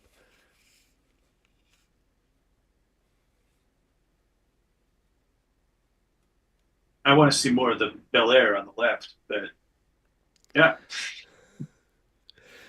I straighten the verticals.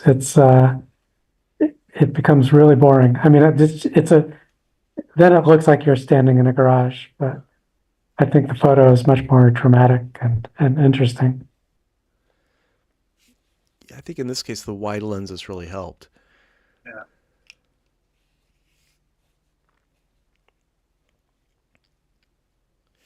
I took, hundreds of photos, so I'm sure I have some of that Bel Air too. Just none worth writing home about.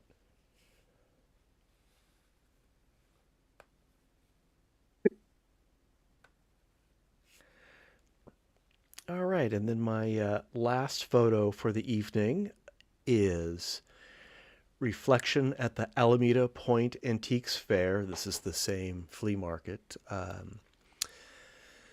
And I think this one is more successful. Also, the X-Real Beam Pro. I took a whole series of these mirrors. It was sort of a spontaneous decision to go mirror spotting. And I think they all turned out really well. I have 5 that I'll show over time. I'm not going to show them all at once because they get boring in a group. But I had a lot of fun with this. X-Real Beam Pro, I did some straightening and I had to crop quite a bit to get this. This represents maybe a quarter of the whole photo that I took. But I think it's still pretty sharp, and I think it turned out really well. Yeah, it still have a lot of depth too. Looks fabulous, fabulous. The people in the background practically look like they were staged. They're so good, and the whole thing is wonderful. Oh, thank you. Yeah. 2 thumbs up. I'm glad you like it. You're going to be seeing a lot more mirrors at the flea market in the coming months.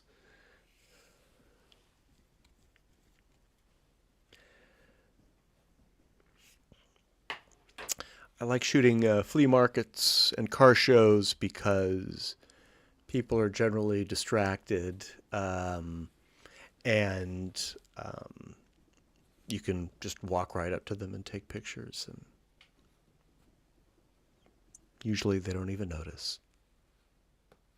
Well, you can also say, that's so good, I'm sending the picture to my friend to see if he wants to buy it. Yes, yes.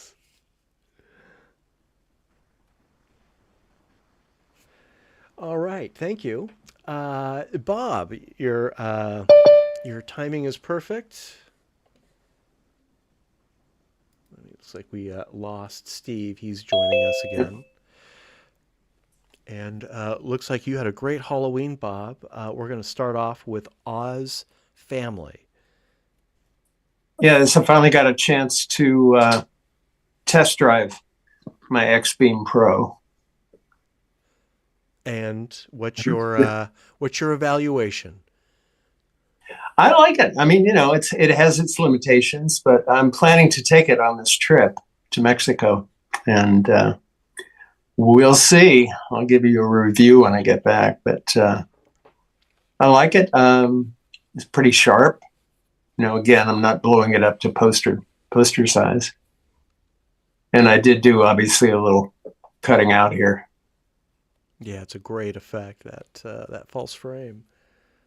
I did miss, there are a couple other members of the family that I didn't get. I stumbled on this wonderful block party in Fairfax on Halloween, and did some video, which I really liked with the X-Beam. It's quite impressive. And the ability to do screen grabs from the video. Not as sharp as I'd like, but that gives you a lot of options. Do you have the glasses? No, I didn't get the glasses. I may, and I'm still learning the camera. And it's a great way to present. It's a great way to present The Wizard of Oz. I've never seen anything even close to this, but it's fantastic. You talking about the movie?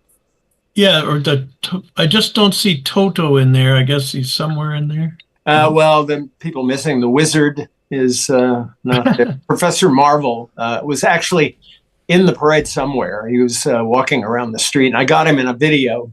But yeah, and the Scarecrow also. Oh, Tin yeah. Man. We're missing. Oh, doesn't matter. It's wonderful. Yeah, thanks. And I hear this did a pretty good. I don't think I boosted the saturation on it too much. As Matt mentioned, it does do internal adjustments.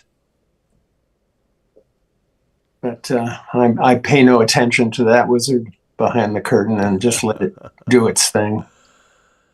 Well, the original image is oversaturated too, which was intentional. Yeah, no, I thought, if anything can use a lot of saturation, it's wizard. Yeah.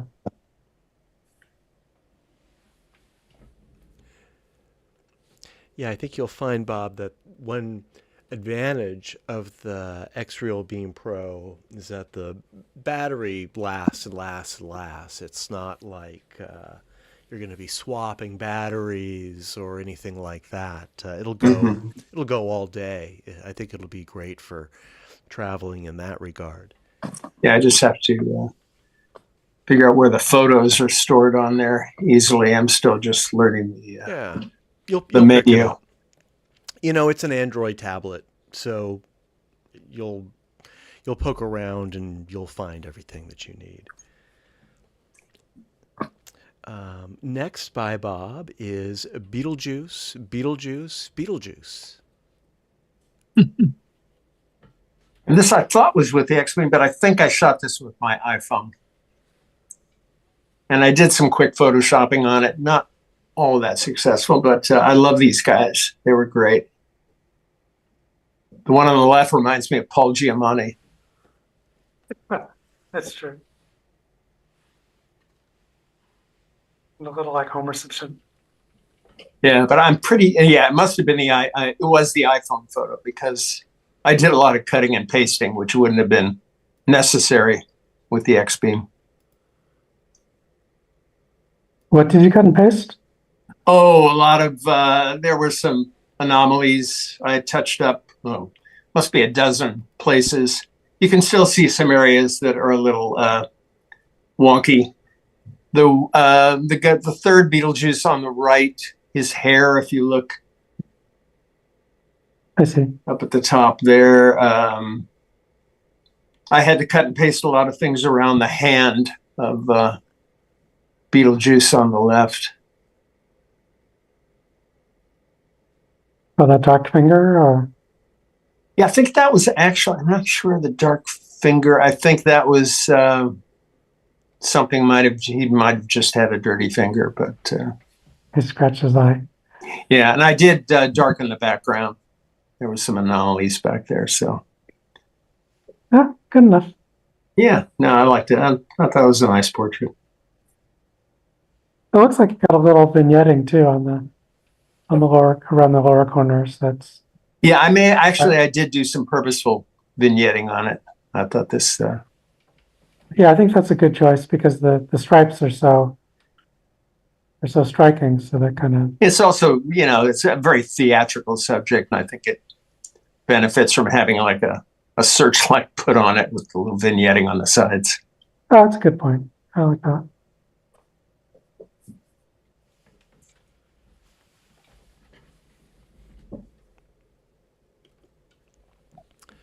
All right. Thank you, Bob. Sure. Up next is a Ghostbusters family. Well, Ghostbusters family is the title.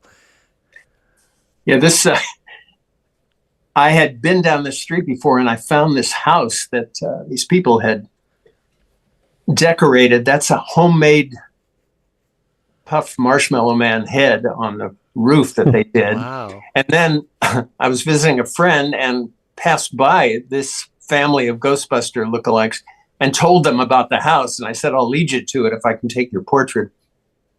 And so we followed, they followed my car down the street and kindly. Wow. That's dedication to the shot. Yeah. That's That- dedication to yeah, Halloween big too. kudos for that. I assumed that was the family that lived there. I'm sorry, I didn't hear you. I said I assumed that was the family that lived in that house. Oh, no. Yeah, no, it wasn't. They were just Halloween revelers who happened to be dressed in that outfit. I said, "You've got to see this. Your house is down this block. You must come with me." That was worth it. I like the result is fantastic. Thanks.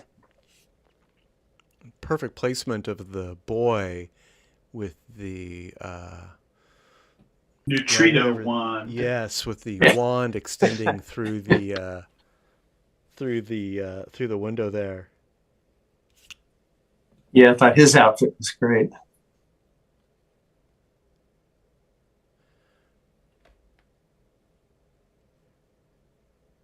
Yeah, it looks like you made their Halloween.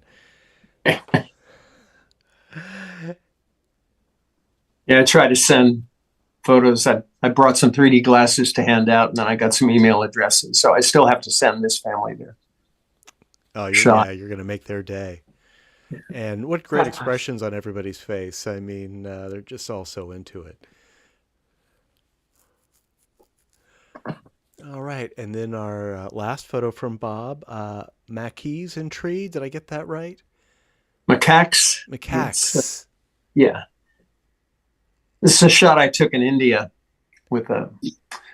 this was with my Canon DSLR, and it's a conversion. Ah. And I did a little shifting on the leaf, the 3 leaves just above the top monkey's head was coming way through the window. So I shifted them over a little bit so I could get in a little bit closer. But I just love their expressions. And I think Immersity did a really good job. I didn't have to do much Photoshop work on this at all. It's a great photo. I would just ask for a little more stereo separation if it can do it. Yeah, I'm still learning Immersity as well. But, I could do some cutting and shifting on this as well. I also threw this through Topaz Photo AI, which is just amazing. It really sharpened up the faces.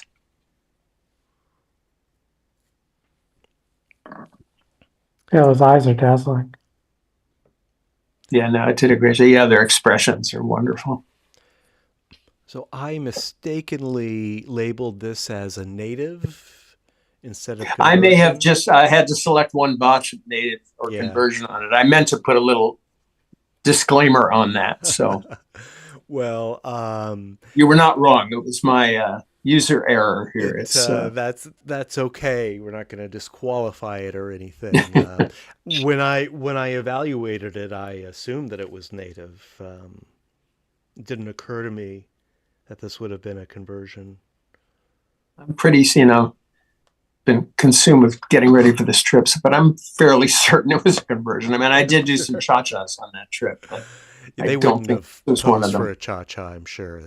Yeah. would And have I didn't have avoided a long lens 3D option there. it. So Oh, it's beautiful. thanks. And it's just incredible how Immersify, whatever it's called, just keeps getting better and better. Ooh. It's a lot of fun. I was trying. Is your pointer on the screen there, or is that something I need to? Oh, yep. Okay. I thought I was going to have to go in there and clone out that little white spot. There we go.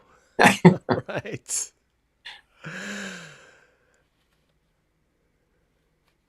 Yeah. Any more comments for Bob before we move on? Well, that concludes the slideshow, but we're not done yet. And I appreciate everyone staying a little bit late. We're running a few minutes past our official ending time, which is par for the course. What I would like to do is have everyone who is willing and able participate in our poll. I will run through the slideshow again and name the titles and the makers. Bob, I know you may have missed some of the slideshow, so this will be your opportunity to see them in stereo briefly. Incidentally, in 2025, we'll be moving to something more sophisticated than the straw poll.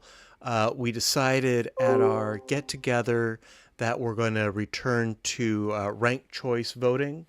I'm not sure exactly what that's going to look like, but just a heads up. We're going to make this a bit more sophisticated and hopefully maintain the ease of use that straw poll gives us. But that's a little technical. Let's not worry about that now. Let's enjoy these photos and select our top 3. Of course, we're not looking for winners or losers, but we do want to identify the strongest compositions. You can use your phone or tablet to read that QR code, or in your browser, go to strawpoll.com/GGSS, and that URL stays the same month to month. That said, let me go through these quickly. I'm going to spend 3 or 4 seconds on each one. You can make your selections while I'm going through the slideshow or after. We'll start with 4 from Steve, Bunch O' Branches by Steve. Colorful Mexico by Steve. Dangerous Work by Steve. And Gardener by Steve. Next is Metal Recycling by Melinda. Split Staircase by Melinda. Tenting by Melinda. What You Get by Melinda. Business Park Illuminated by Setting Sun by Oleg. Hula Hoops Match Color of Decorations by Oleg.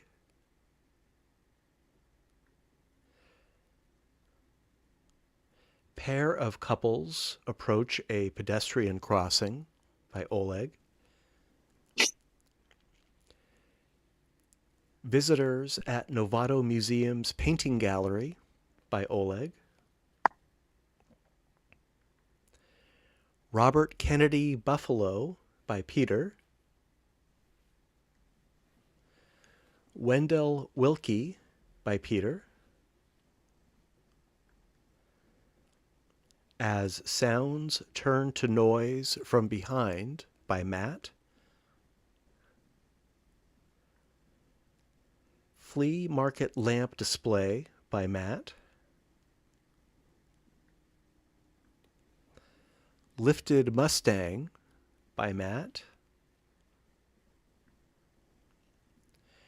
Reflection at the Alameda Point Antiques Fair by Matt. Oz Family by Bob.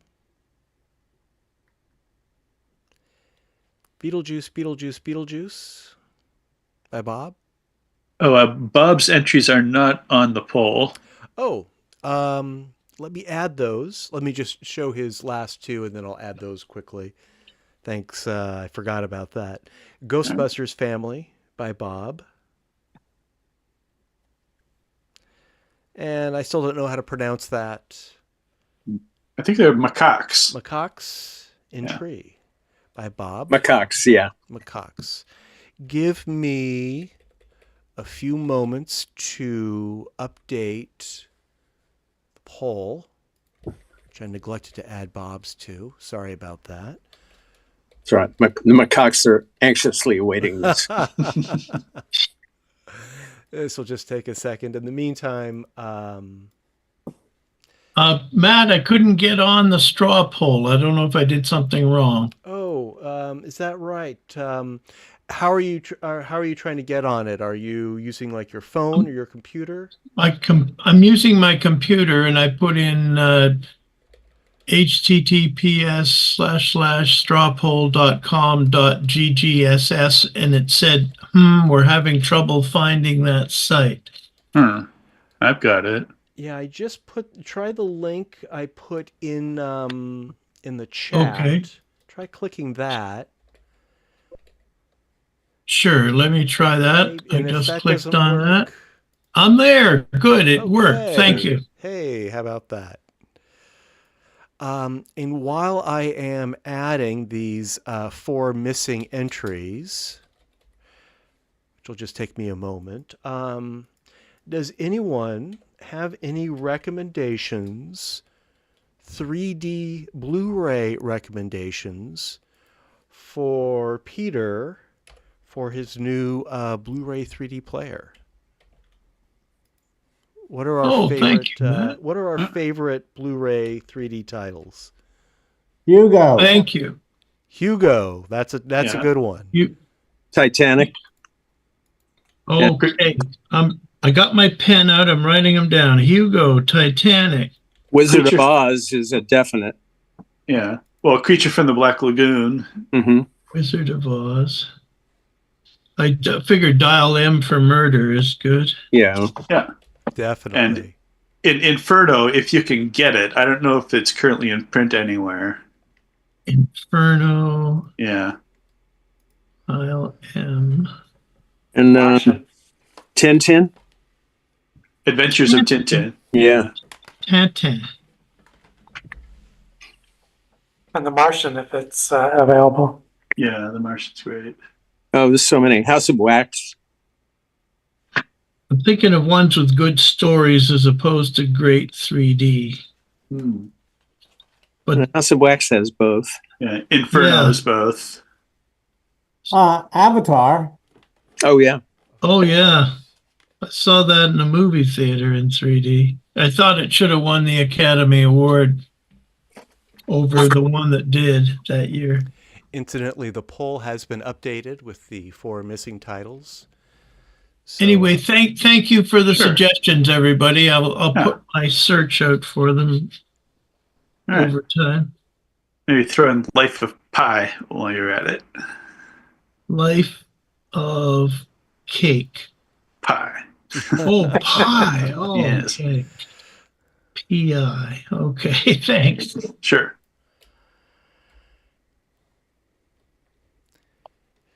My rule on movies is the less aliens, the better. And cartoons. Well,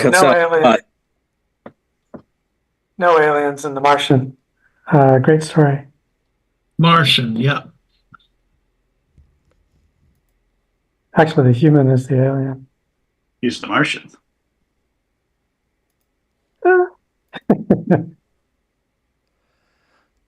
Okay, let me vote here.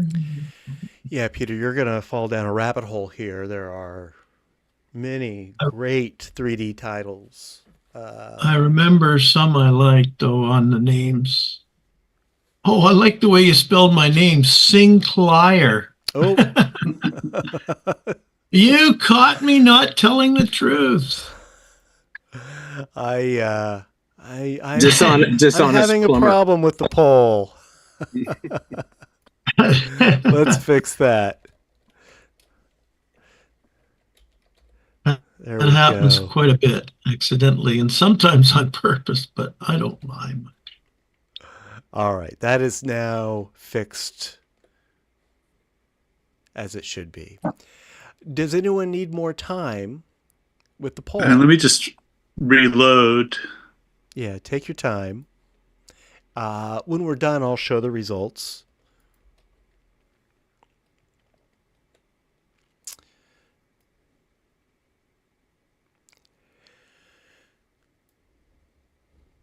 Can you put the barcode up again? Yeah. Yes.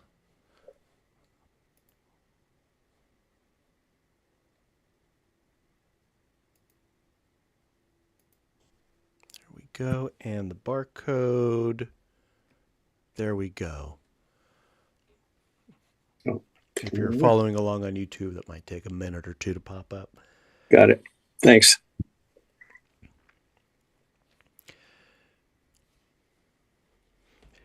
Yeah, Peter, if you don't like aliens and you don't like animated films, you'll find plenty of titles from the 50s, the, original 3D movie fad. Please don't say Buona Devil, which I thought was a terrible movie. It is a terrible movie.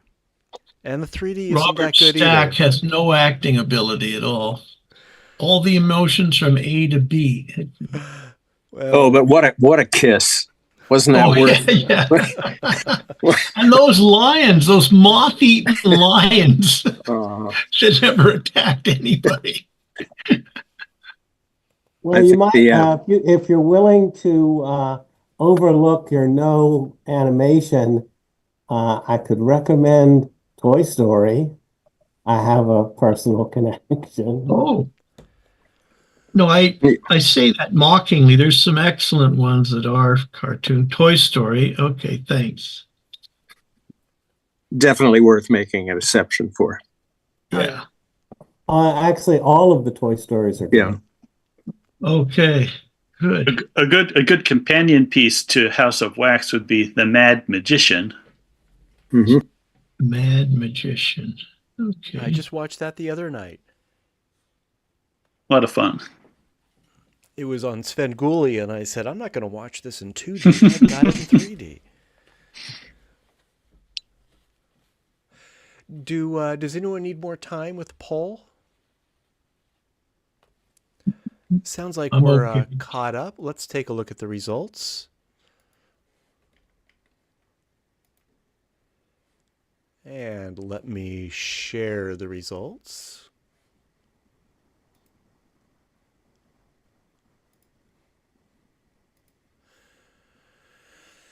And here we go. We had a clear leader tonight with Steve's Dangerous Work. Well done. We'll call second place a tie between Melinda's What You Get and Oleg's Hula Hoops Match Color of Decorations. And we'll call third a tie between Melinda's Split Staircase and Bob's Ghostbusters Family. And I think that's pretty conclusive, or as conclusive as we can get with this small group and this simple poll. So thank you for participating. I will announce that we are meeting next week. I know this is kind of off schedule because we skipped last week, but we will be meeting on Tuesday, November 19th.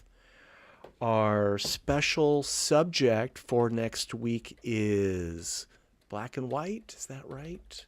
I think so, yeah. It is. Let me just make sure because I hate to give. Yes, it is black and white.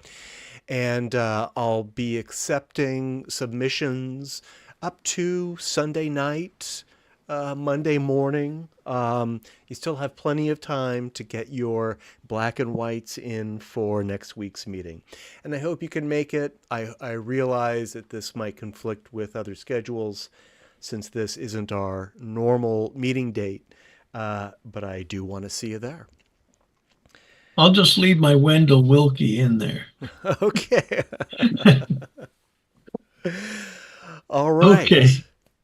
Thank you. Before we call it a night, does anyone have anything they'd like to conclude with? Sounds like that's it. We're already dropping off. All right. Well, have a great evening, everyone. I'll see you next week. Yeah. The YouTube presentation was only in 720p.